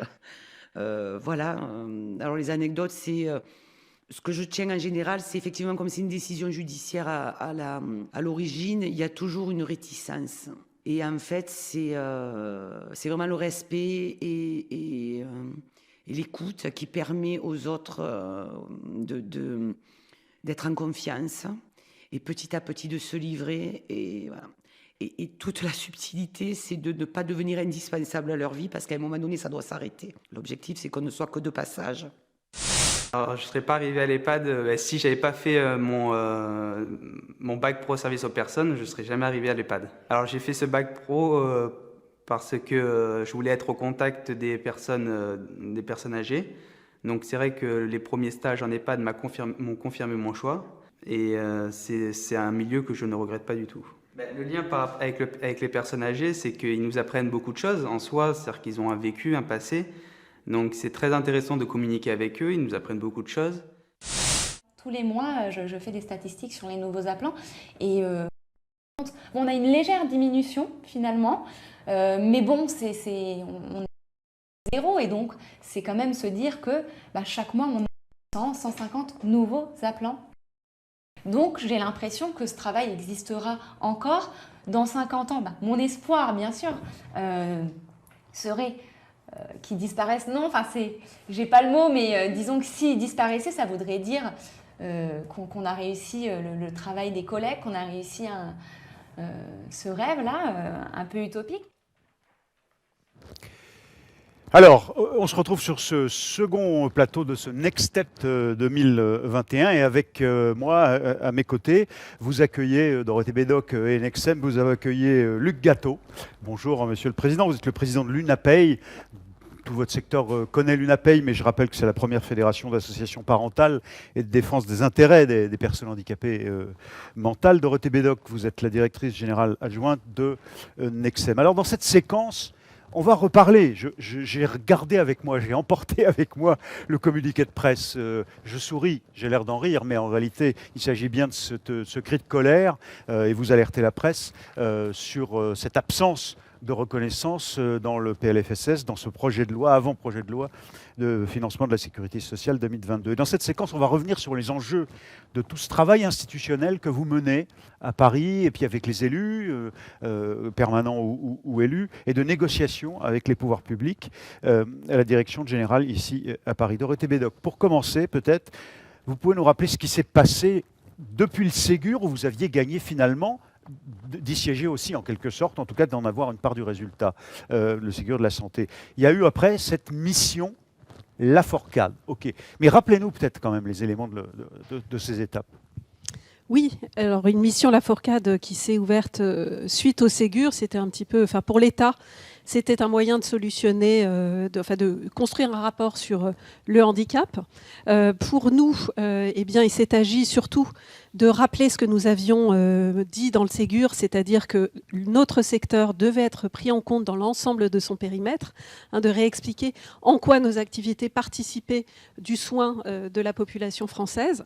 Et donc cette mission s'est ouverte en décembre, nous avons été auditionnés, nous avons pu faire valoir nos arguments et en janvier, nous étions, à notre plus grande surprise, invités à une séance de négociation pour travailler sur les métiers en tension, puisque parmi tout ce que nous avions pu dire à M. Laforcade, nous avions mis en exergue la concurrence, enfin, les distorsions de concurrence qui pouvaient exister entre le secteur public qui avait été revalorisé et le secteur et notre secteur qui n'avait pas pu bénéficier de revalorisation. Donc nous avions des fuites de personnel vers les structures du public dans lesquelles les mêmes métiers étaient mieux rémunérés. Alors, qu'est-ce que vous aviez négocié, du coup, pendant un accord de méthode? C'est-à-dire, qu'est-ce que ça veut dire? Alors effectivement, c'est ce que M. Lafourcade nous a proposé tout de suite, donc simplement sur une liste de métiers en tension. Nous avons refusé les termes de cette proposition, disant que pour nous, il n'était pas question de négocier uniquement sur la question du handicap, et encore un handicap financé par l'État, qu'il était nécessaire pour nous d'appréhender notre secteur dans son ensemble. Donc, au gré des négociations qui ont quand même duré plusieurs mois, hein, puisque les négociations se sont finalisées fin mai, nous avons pu nous faire entendre sur la revalorisation des métiers du handicap, donc de l'accompagnement, des cœurs de métier. Donc ça, c'était le point 2 de l'accord de méthode Lafourcade, donc une liste sur les métiers de l'accompagnement du handicap.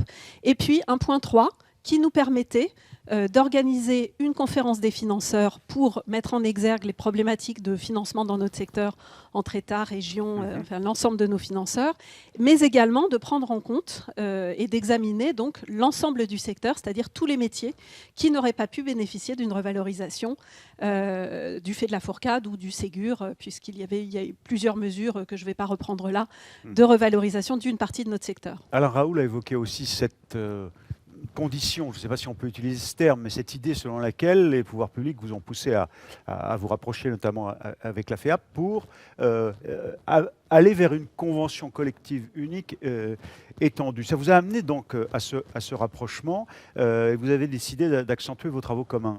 Parlez-nous de cet aspect-là, si vous voulez bien. Oui, tout à fait. C'est vrai que c'est une condition qui avait été mise en avant par les pouvoirs publics que de travailler en faisant converger nos environnements conventionnels et que les futures négociations pour la mise en œuvre de l'accord Lafourcade, qui nécessitait des négociations paritaires et un accord paritaire, eh bien, soient bien menées au niveau de la base, c'est-à-dire de notre périmètre étendu.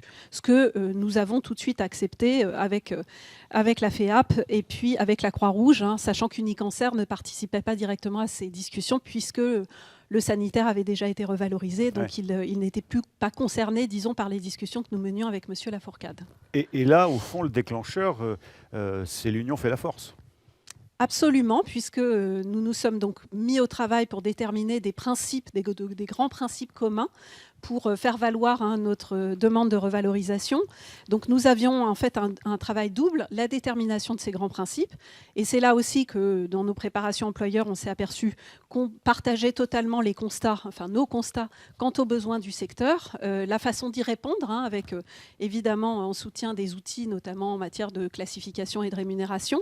Et puis lorsque nous avons travaillé en paritaire, donc avec les deux plus grandes organisations représentatives dans notre secteur, que sont la CFDT et la CGT, eh bien, nous avons pu donc nous mettre d'accord sur des grands principes qui vont sous-tendre nos négociations à venir. Et nous avons également pu déterminer, chiffrer une enveloppe, qui était donc ce fameux point 2 pour lequel nous attendions une réponse début septembre, et puis une inscription au PLFSS, qui est donc 455 millions d'euros pour les cœurs de métier du handicap. Voilà, donc en effet, ce qui a permis aussi ce travail-là, eh bien, c'est non pas de nous dire qu'il fallait faire converger les conventions collectives, ni qu'à terme, il faudrait construire une CCU, puisque tout cela est inscrit dans les statuts d'Access, donc on n'a pas attendu les pouvoirs publics pour nous mettre d'accord sur nos objectifs. Néanmoins, pour le coup, ça a donné un petit coup d'accélérateur à nos travaux pour répondre à cette urgence. Alors, Luc Gateau, vous êtes ici au fond cet après-midi le représentant des usagers à travers vos enfants et les parents que vous êtes. Et au fond, la situation sociale, celle en tout cas qui peut peut-être s'être détériorée, mais de ceux qui accompagnent vos enfants, qui s'est détériorée, elle a un impact, et vous le mesurez comment, sur la qualité de l'accompagnement à vos yeux aujourd'hui ? Aujourd'hui, on n'est pas que uniquement non plus du côté militantisme, on est aussi en grande partie gestionnaire de par l'ensemble de nos associations. Et c'est pour ça que nous sommes extrêmement attentifs sur ce qui se passe. Nous avons été interrogés par la mission Lafourcade pour ressouligner que l'importance qu'il y avait à prendre en considération l'ensemble des professionnels, ces professionnels qui sont précieux hein, qui doivent être tous reconnus comme tels. C'est important, quel que soit leur niveau, parce qu'ils sont au cœur de l'accompagnement des personnes les plus fragiles. Et dans la déficience intellectuelle, nous savons de quoi il s'agit. Et alors, quel est le sentiment, au fond, que vous avez sur la manière dont les pouvoirs publics prennent en compte vos problèmes, votre sentiment sur cette information-là, à l'actualité? Alors, tout d'abord, au cours de la crise Covid, nous avons eu un sentiment d'oubli du secteur des personnes handicapées, hein, qui nous a très fortement questionné. Nous en avons échangé avec Nexem, FEAP dessus. Et aujourd'hui, les équipes de terrain sont en colère. Les parents sont très inquiets, puisque là, on voit une dégradation se profiler de la qualité de cet accompagnement. Mais alors, vos revendications, au fond, qu'est-ce que c'est aujourd'hui? Qu'est-ce que vous cherchez à défendre pour l'avenir? Ce qu'on cherche à défendre, c'est une qualité d'accompagnement, à permettre à ce que les personnes atteignent leurs droits.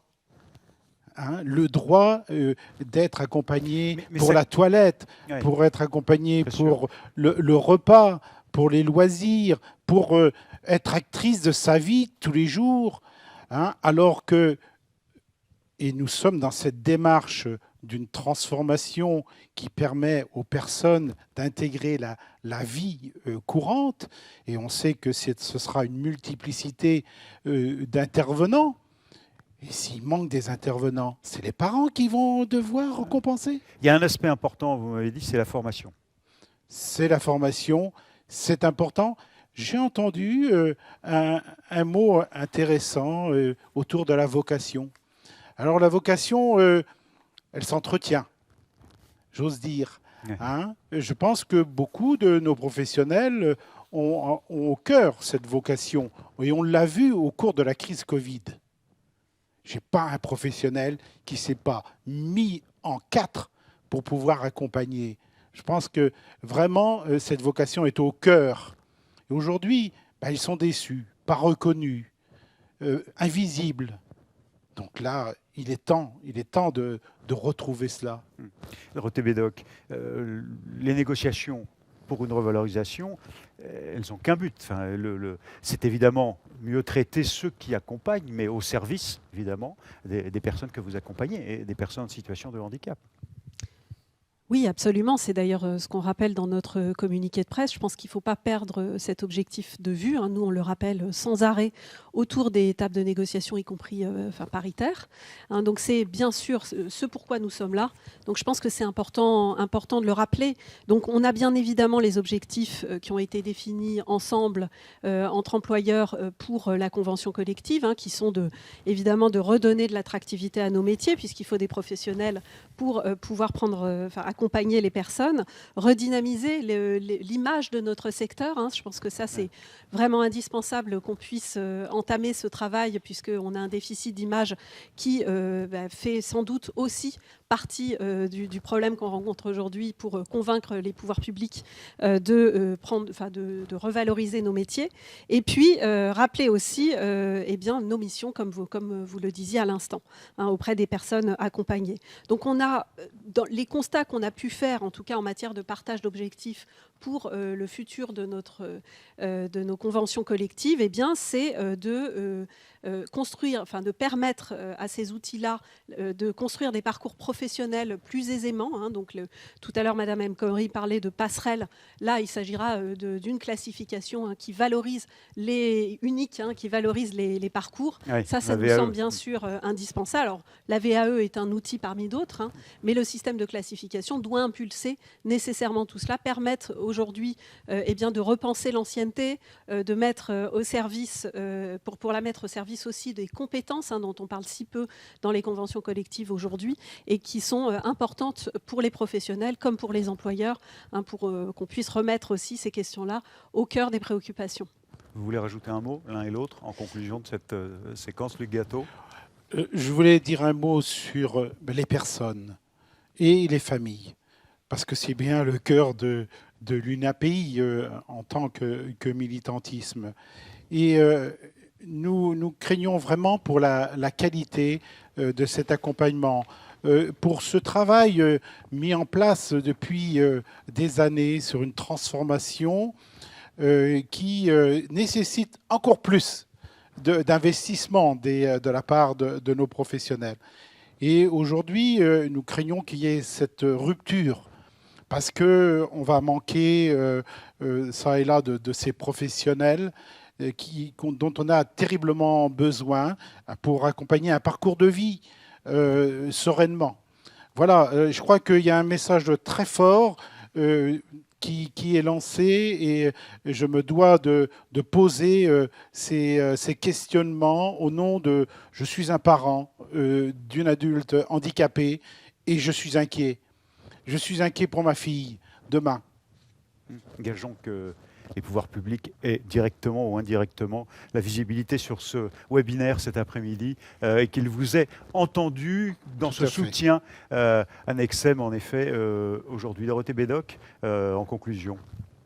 Je pense qu'en conclusion, il est important de rappeler quelques chiffres que nous avions mis au service aussi de nos plaidoyers auprès des pouvoirs publics. Rappeler que massif.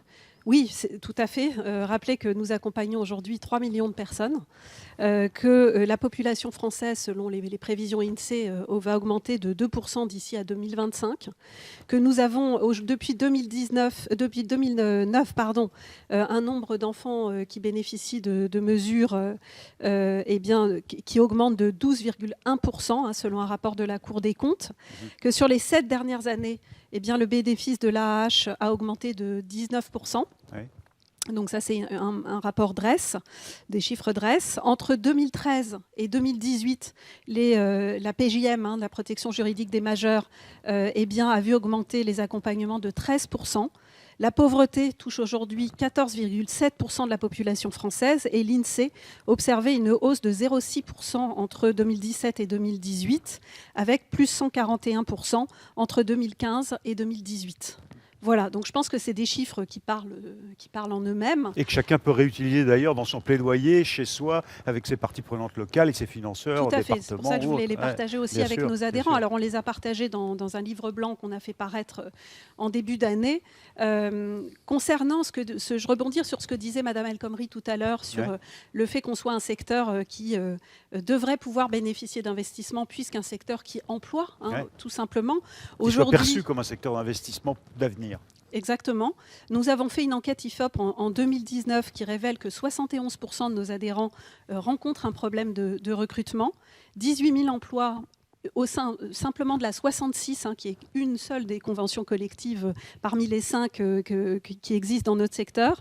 18 000 emplois ne sont pas pourvus aujourd'hui, ce qui veut dire que ces chiffres ne vont cesser de croître dans la mesure où 31% de notre population a entre 45 et 55 ans et 23% ont plus de 55 ans. Ce qui veut dire qu'on va avoir 150 000 départs à la retraite d'ici à 2025, selon une enquête BVA de 2017. Au-delà même des questions de revalorisation, il y a la pyramide des âges, la démographie fait que le métier va se tarir par l'âge, légitimement, logiquement. Tout à fait. En plus des difficultés de recrutement et des postes vacants que nous avons dans notre secteur. Donc on a un défi de recrutement et de fidélisation qui est immense dans notre secteur. Et lorsqu'on voit que les centres de formation aujourd'hui recrutent de moins en moins pour les entrées en formation, le problème ne va pas aller en s'arrangeant, puisque nous avions 32 000 entrées en formation en 2010 contre 19 500 en 2017. Et chaque année, les entrées sont moins nombreuses. Donc la situation est préoccupante. Je vous laisse le mot de la fin de cette séquence, Luc Gâteau. Très court, si vous voulez bien. Très court. Assurer un accompagnement de qualité, c'est garantir l'effectivité des droits des personnes. Merci. Dorothée Bédoc, vous évoquiez la FEAP, votre jumelle. C'est plus qu'un symbole cet après-midi, puisqu'on va le voir, vous accueillez aujourd'hui, Nexem accueille aujourd'hui sa présidente. Et c'est dans un instant, mais d'abord, à nouveau, parole de pro.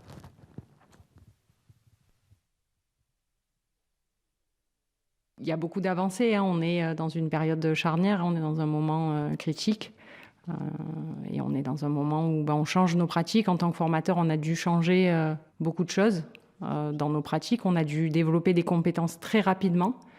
Parce qu'en tant que formateur, il faut avoir des compétences d'ingénierie sociale, de gestion de promotion, de gestion de grands groupes. Il faut avoir des compétences d'adaptation face au contexte. Et il y a des cours qui peuvent plus se faire en classe. Donc il faut qu'on développe des compétences créatives pour créer des supports de cours ludiques, pour créer des supports de cours adaptés au distanciel. Il faut qu'on apprenne à maîtriser les outils de visioformation, de visioconférence. C'est un métier, alors moi j'aime pas trop le mot vocation, parce que je pense que tous les métiers sont vocation. Il n'y a pas que les métiers du social et les métiers médicaux, il n'y a pas que les médecins, les pompiers qui ont besoin d'avoir une vocation, tout le monde a besoin d'avoir une vocation.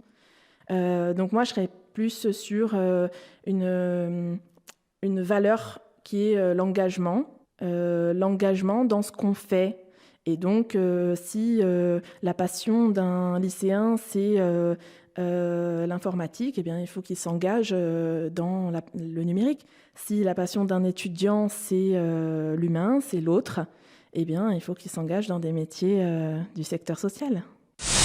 Aujourd'hui, on a aussi, en tout cas pour moi, un enjeu important, c'est de donner à voir ce que c'est notre travail. Les gens ne le connaissent pas, y compris les pouvoirs publics, y compris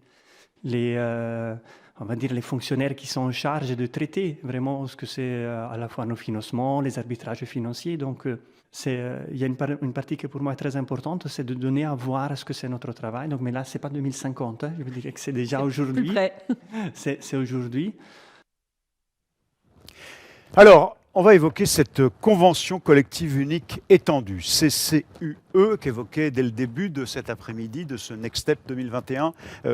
Alain Raoul, gros sujet institutionnel, mais déterminant, évidemment, pour votre avenir. Et on en parle avec vous, et le président vous accueille, Nexem vous accueille. Madame Marie-Sophie De Saulles, vous êtes la présidente de la FEAP, la Fédération des établissements hospitaliers et d'aide à la personne privée solidaire. Alain Raoul, Myriam El Khomri, vous êtes de retour avec nous. Vous avez suivi ce qui a été dit à l'instant par Dorothée Bédoc et le président Luc Gateau.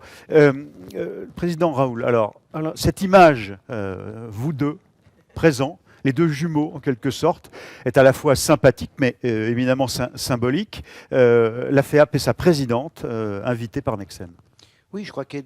Ça fonctionne, allez-y. Je crois qu'elle est simplement le reflet du travail que nous faisons ensemble au niveau de la présidence, mais aussi au niveau de nos directeurs généraux respectifs et aussi des équipes de Nexem et de la FEAP, ou de la FEAP et de Nexem, qui travaillent ensemble et qui essaient effectivement d'ensemble de prendre en charge d'apporter des solutions aux problématiques de notre secteur. Nous avons des origines et des parcours différents, la Nexem et la FEAP, bien sûr, hein, mais nous pensons que en travaillant de concert, eh bien, nous allons vers l'amélioration de notre secteur, et notamment sur l'attractivité des métiers et sur la valorisation des professionnels.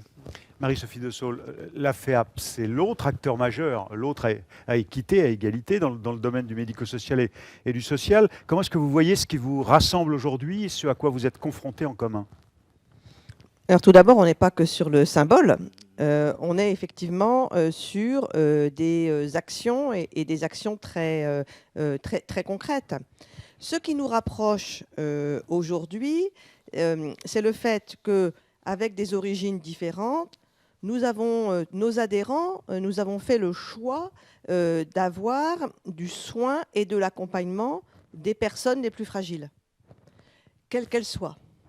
Qu'il s'agisse des personnes âgées, des personnes en situation de handicap, des personnes en situation de précarité, et puis toutes celles et ceux qui ont des maladies chroniques. Donc c'est ça finalement ce qui nous rapproche. Les personnes fragiles. Les personnes fragiles, la nécessité de leur apporter une réponse de qualité.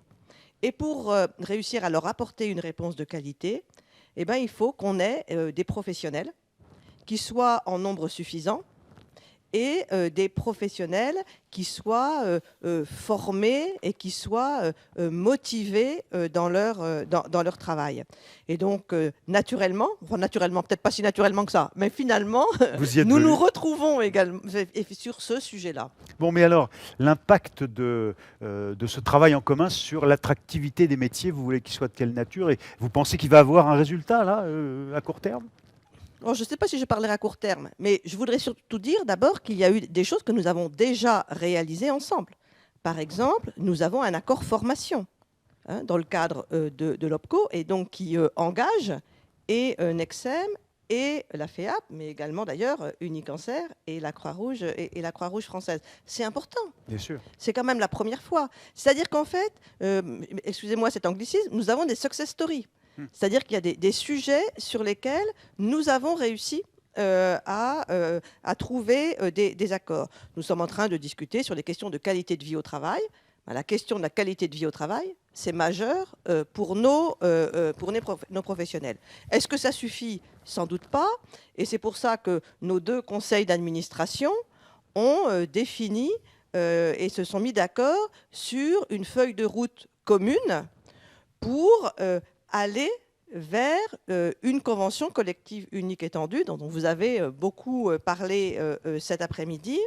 Et alors je dis, c'est une feuille de route, c'est une démarche, c'est un chemin, simplement pour dire que ça ne se décide pas comme ça. Et je réagis à votre court terme. Non, c'est pas à court terme, mais c'est une volonté et c'est une démarche. Alors comment vous allez faire pour l'obtenir, pour la rédiger, pour vous mettre d'accord sur cette convention collective unique étendue? Alors, ce que nos 2 conseils d'administration ont décidé à l'unanimité, c'était effectivement sur un premier temps, de retourner vis-à-vis de nos adhérents, donc jusqu'à la fin de l'année, pour échanger, entendre, j'allais dire les enthousiasmes, mais peut-être également les inquiétudes, et pouvoir comprendre ce qui est important pour nos adhérents. Dès lors que nous aurons un peu recueilli l'avis dans nos différents réseaux, à partir de janvier, nous allons donc rédiger le mandat qu'on va demander à nos assemblées générales de voter en avril. Et à partir de là, si on a effectivement un mandat de nos assemblées générales, ce qui va quand même être un élément déterminant bien sûr. Dans le processus, si nous avons un mandat, et bien effectivement rédiger un accord que nous pourrons négocier avec les partenaires sociaux et qui sera un accord pour aller vers une convention collective unique. Alain Raoul, quel est l'objectif pour Nexem et ses adhérents? Bien, il n'est pas différent de ce que vient de dire Marie-Sophie. Je crois qu'on a besoin, et on va retourner vers nos adhérents respectifs au travers de nos délégations régionales, nous avons besoin de pédagogie. Nous avons besoin de pédagogie parce que, comme le signalait Marie-Sophie, il y a des enthousiasmes, il y a aussi des peurs, et que effectivement, nous cherchons une adhésion de nos adhérents justement sur ce qui nous souhaitons construire ensemble. Et donc c'est la démarche que vient de rappeler Marie-Sophie, c'est la démarche que nous entamons. Nous avons effectivement fixé en avril des assemblées générales qui décideront effectivement de la feuille de route pour arriver vers cette convention. Alors ça, c'est le processus pour respecter vos organisations, ces mandants. Très bien. Mais au fond, quand il y aura cette convention collective unique, si vous êtes mandaté, qu'est-ce que ça apportera concrètement aux salariés? Je crois qu'on a parlé beaucoup de la santé, du système de santé, de la participation, de l'inclusion du secteur social et médico-social. Je crois qu'il faut, sur la valorisation et l'attractivité des métiers, évidemment, c'est le décloisonnement, c'est comment on peut passer d'un secteur à un autre sans perdre des avantages acquis, sans se repartir à zéro, avoir le sentiment qu'on repart à zéro. Donc c'est fluidifier les parcours des professionnels, c'est extrêmement important et c'est un des éléments, me semble-t-il, de l'attractivité des métiers. Donc actuellement, c'est extrêmement difficile, il n'y a pas de reconnaissance entre les secteurs. De reconnaissance et pas de convergence, c'est le moins qu'on puisse dire. Donc voilà, c'est de dire effectivement, le décloisonnement, il passe aussi par le décloisonnement au niveau des professionnels et par la mise en œuvre, enfin donner les moyens d'avoir un parcours, et un parcours professionnel et d'avoir des perspectives. C'est vraiment ça le sujet principal. Que vous inspire ce rapprochement fait à Nexem et au-delà plutôt cet objectif? Parce que ça peut sembler, pour les salariés peut-être, très lointain quand on n'est pas syndicaliste par exemple, ou qu'on n'est pas rompu à ces questions de structuration du droit social, de la convention collective. On sait à peu près tout ce que c'est qu'une convention collective. Mais donc, qu'est-ce que ça va apporter de concret? Et en quoi ce rapprochement pour vous est une dynamique positive?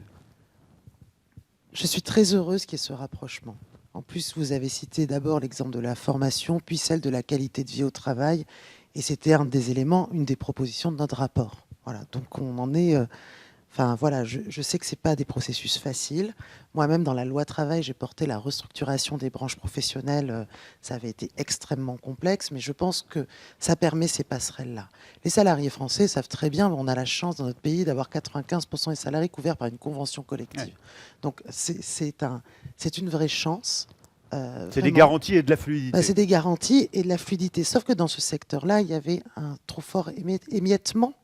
Et on peut le comprendre, c'est le fruit de l'histoire aussi. Ouais. Chacun, dans le champ associatif, a une histoire, a des valeurs, a mis en place. Et donc, c'est quand même un secteur qui s'est auto-saisi de problématiques sociales. Et après, il y a eu, on va dire, des financements, une structuration. Ouais. Donc, c'est le fruit de l'histoire. Moi, je vous remercie. Je pense que c'est à la fois courageux et ça a un vrai impact. Parce que lorsqu'on a remis le rapport, on sait bien que... Alors, c'était sur le grand âge, je le redis encore une fois, mais on savait bien que les acteurs du secteur seraient d'autant plus forts face à un double pilotage si eux-mêmes sont en capacité aussi de montrer qu'ils peuvent se transformer. Dorothée Bédoc, il y a quelques instants, nous a montré, à travers les chiffres, aussi quel pouvait être l'intérêt de toute la démarche. Mais Manuel Pellissier évoquait les rêves, le désir, vous le disiez, d'entrer dans ce métier et d'y faire une carrière, mais comme les jeunes d'aujourd'hui, c'est-à-dire en changeant d'employeur, voilà, pour être dans la vie normale du reste du pays. Et en l'occurrence là, pour un jeune qui ne verrait pas très bien quel est l'enjeu de cette convention collective unique étendue, donnons-lui à voir. Ça va lui permettre peut-être de gagner un peu plus avec des formations éducateur de reconnues. rue, peut-être d'avoir une passerelle vers d'autres métiers du social, donc de ne pas quitter le secteur tout en ayant une reconnaissance de son ancienneté de façon très concrète. Ça va permettre également, je ne sais pas si c'est une de vos idées, mais vous avez beaucoup de personnes qui sont fatiguées aussi physiquement dans ce secteur-là. Mais ils ont peut-être envie de transmettre la beauté de leur métier. La fonction tutorat, si on veut développer l'apprentissage, la valoriser à travers votre convention collective, c'est cela que ça veut dire. Et donc, c'est aussi assumer qu'on sort d'une concurrence entre les différents secteurs, entre les différentes fédérations. Et puis, vous avez aussi beaucoup de structures aujourd'hui, et quel que soit le champ associatif, lucratif ou public, où la question de l'organisation du travail, parce que c'est dur, parce que ce qui compte, c'est qu'il y ait quelqu'un pour aider la personne âgée à se lever le matin, et c'est ça l'urgence, pour pas que des personnes restent alitées. Il faut comprendre la charge mentale de ces métiers-là aussi. La question de l'organisation du travail n'est pas toujours possible, ou en tout cas est parfois un impensé, je le dis. Parfois, on peut avoir des taux d'absentéisme de 10 à 20% dans certaines structures à laquelle on ne pilote pas toujours ces indicateurs-là, on ne donne pas la capacité, et c'est tout cela qui va pouvoir être traité de façon aussi collective. Alain Raoul. Oui, un point qui me semble important dans notre démarche, c'est de dire que finalement, même si cet après-midi, si Nexem interpelle les pouvoirs publics, c'est de dire que nous n'attendons pas tout des pouvoirs publics, que nous avons notre part de chemin à faire. Et ce part de chemin, c'est celui que nous avons entrepris. Donc, voilà, c'est dire les employeurs de nos secteurs, eh bien, ils sont prêts aussi à participer à cette nouvelle ère et ce nouvel environnement conventionnel. Et donc, ils prennent à bras-le-corps les problèmes, en sachant que tout ne sera pas facile, que le chemin ne sera pas facile. Mais ce n'est pas le problème. Le problème, c'est la volonté de parvenir à nos fins et de parvenir aux objectifs qu'on se fixe, en tout cas. Marie-Sophie De Saulles, en conclusion de cette gémellité opérationnelle. Ce qui est sûr, c'est que effectivement, notre objectif, je crois, à l'un et à l'autre, c'est de réussir à répondre à des questions que peuvent nous poser des professionnels sur des territoires de vie. Et notamment, nous savons que le type de réponse que nous apportons, quelquefois, provoque beaucoup de temps partiel ou du temps très coupé, et que si on a une seule convention collective, sans doute que l'on pourra plus facilement également avoir une activité professionnelle dans différentes structures cohérentes sur un territoire. Ça me semble être un élément important. C'est pour ça qu'on y va. Je veux dire, on y va pour améliorer la réponse qu'on apporte aux personnes fragiles et donc aux professionnels, parce que si on veut améliorer la réponse aux personnes fragiles, il faut apporter également et améliorer la réponse que l'on apporte aux professionnels. Ça, c'est vraiment la première chose sur laquelle je voulais insister. Et puis quand même, bien se dire que c'est un chemin que nous empruntons, c'est quand même du temps long, voilà, mais il faut accepter le temps long. Il faut accepter la logique de la complexité et donc de la nécessité de résoudre pas à pas les questions qui vont se poser à nous.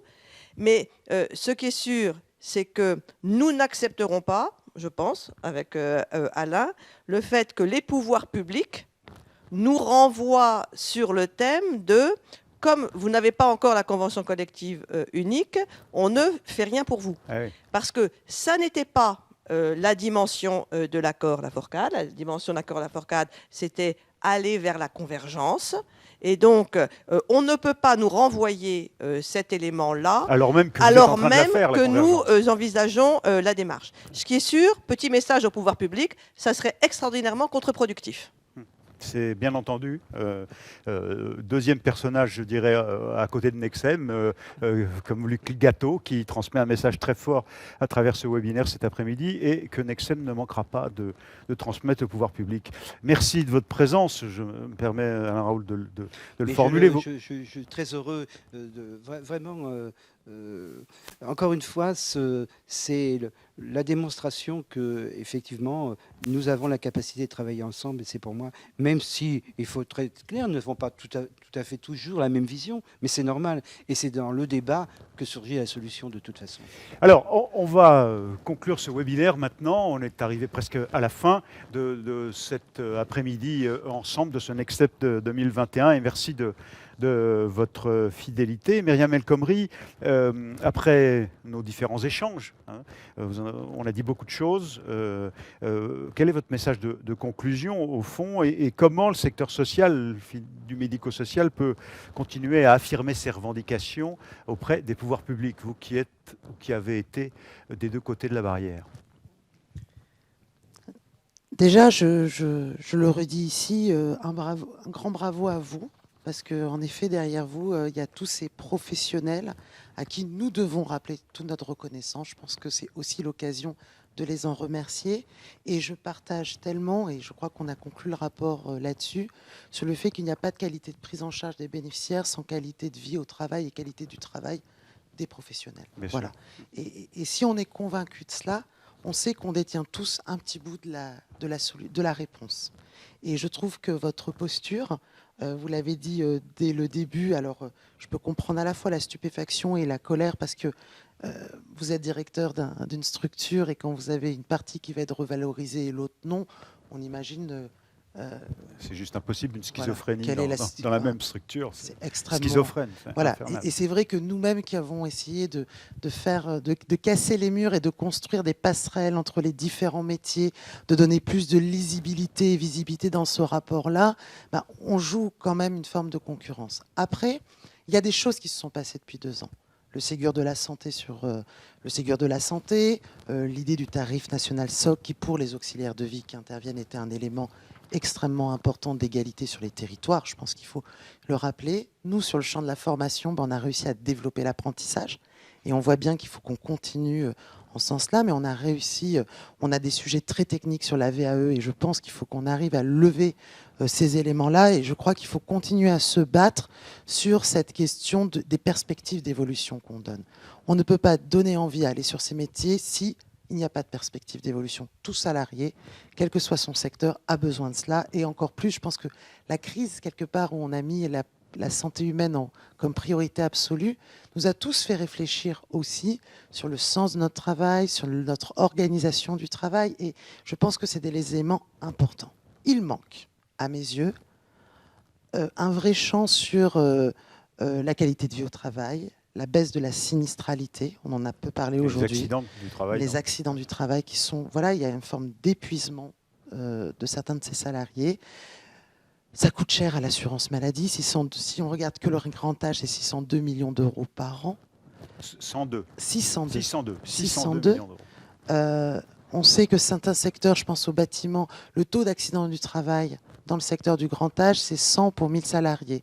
Dans le bâtiment, on a 60 pour 1000. Dans la population générale des salariés français, on est à 34 pour 1000. Donc on voit bien que là aussi, il faut qu'on ait une logique de prévention. Ouais. Et notre proposition, qui était de faire un grand programme national des risques professionnels, est pour moi un élément extrêmement important aussi. On l'a peu évoqué cet après-midi, mais ça fait partie de la fidélisation. Et il ne suffit pas d'élargir le sourcing, de vouloir recruter si on ne sait pas fidéliser, si on se tue la santé dans certaines de ces professions. Je pense que c'est un élément qu'il faut... Voilà,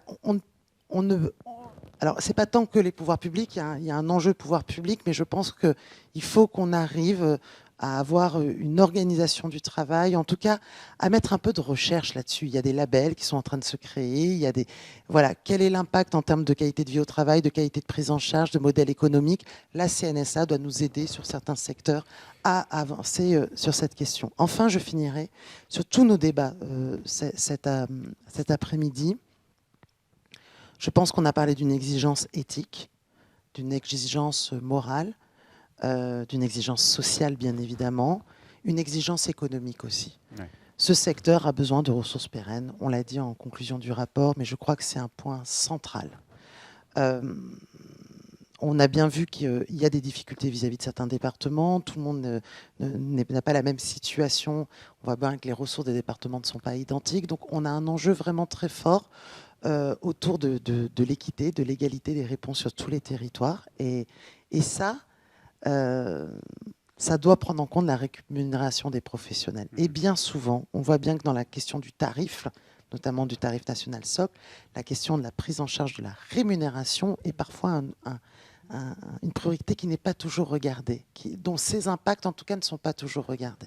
Et là-dessus, c'est là aussi où il faut qu'on entende un peu plus vos voix, aussi à l'échelle des départements, sur cet enjeu-là, qui moi me semble aujourd'hui parfois manquer. Néanmoins, il y a des choses qui avancent. Elles sont, je crois que les prochaines semaines sont déterminantes. Voilà. Ouais. Et donc, vous m'interrogez sur les pouvoirs publics. Voilà, soyez stratégiques. Il y a des parlementaires, voilà, soyez stratégiques. Il y a des leviers pour Rien n'est jamais perdu. Alain Raoul, votre sentiment sur ces débats cet après-midi, sur ce qui a été dit, est-ce que vous voulez rajouter ou dire en conclusion? Je pense que l'enjeu, ce que je souhaitais montrer, c'est que l'attractivité des métiers, il y avait plusieurs entrées. Il n'y avait pas que la question de rémunération, mais bien d'autres entrées. Je ne vais pas revenir dessus, et ils ont été largement discutés. Moi, je crois qu'on est à la croisée des chemins, en fait. Une crise difficile, ça permet toujours d'avancer et de progresser. Et que, effectivement, la question de la valorisation et de la reconnaissance de nos professionnels, eh bien, elle est à l'ordre du jour. Vous dites qu'il y a le débat parlementaire, il y a aussi la campagne présidentielle qui s'annonce. Je pense que Nexem fera des propositions sur... et interrogera les candidats. Interrogera non seulement les candidats, mais il ne s'agit pas pour nous, comme nous sommes proactifs dans ce travail sur la convention collective, nous devons être proactifs aussi sur des propositions à faire pour faire changer les choses et pour les faire évoluer. Donc, il y a la question que vous évoquiez, Madame El Khomri, sur la question du financement de la protection sociale. Nexem réfléchit et fera des propositions là-dessus. Moi, ce que je veux dire, c'est que, alors évidemment, il y a l'immédiat. Je crois que il faut... J'ai commencé par une expression de colère et de stupéfaction. Voilà, d'un certain pessimisme. Je ne suis pas pessimiste, rassurez-vous. Les débats-là qui ont eu lieu, la perspective de travailler ensemble sur un secteur qui doit s'unir, parce que la politique de lobbying et d'influence, elle est beaucoup plus forte lorsqu'on est uni. Et Bien que sûr. Pour moi, c'est extrêmement important. Il faut être clair. On dit que finalement, le grand public ne connaît pas notre secteur. Mais oui, et donc finalement, les pouvoirs publics, tant qu'il n'y a pas de la pression de l'opinion publique, eh bien, bon, vous êtes gentils, vos discours, on les entend, mais ça ne bouge pas. Donc il y a une forme de pression plus structurée et plus rassemblée à mener. Et je pense que le travail qu'on fait, notamment avec la FEAP et d'autres, peut conduire à cela. Et donc ça, c'est plutôt la note d'optimisme pour contrebalancer le pessimisme quelquefois affiché. Je pense que les enjeux sont là, qu'il y a effectivement des moyens prochains de communiquer. Il y a le débat parlementaire, il y a la présidentielle, encore une fois. Et je crois que nous aurons, et en tout cas c'est l'engagement que je prends pour Nexem, mais je pense que nous serons plusieurs à le faire, eh bien nous devons apporter des propositions qui permettent de résoudre les problèmes qui sont là. Et c'est vrai que la question du temps, et Marie-Sophie l'a évoqué, il y a quand même des réponses urgentes et qu'on ne peut pas oublier, c'est notre responsabilité à apporter pour le fonctionnement de nos établissements. En votre nom et au nom de 500 à 700 de vos membres qui sont présents cet après-midi dans la salle virtuelle de ce webinaire. On peut remercier Marie-Sophie de Saulles de sa présence. Si c'était une salle tout court, il y aurait des applaudissements, mais voilà, on les imagine. Voilà. et puis des applaudissements pour Myriam El Khomri aussi. Oui, en votre nom. Et sans oublier Luc Gâteau. Et Luc Gâteau, bien entendu. Qui nous a rejoint. Et en tout cas, Calmette et Emmanuel Pellissier. Merci beaucoup. Ce que je souhaite dire à nos adhérents qui nous regardent, c'est que c'est une première, mais l'engagement, ce que je prends, c'est qu'il y aura d'autres, sous d'autres formes peut-être, et dans des temps pas si éloignés que ça.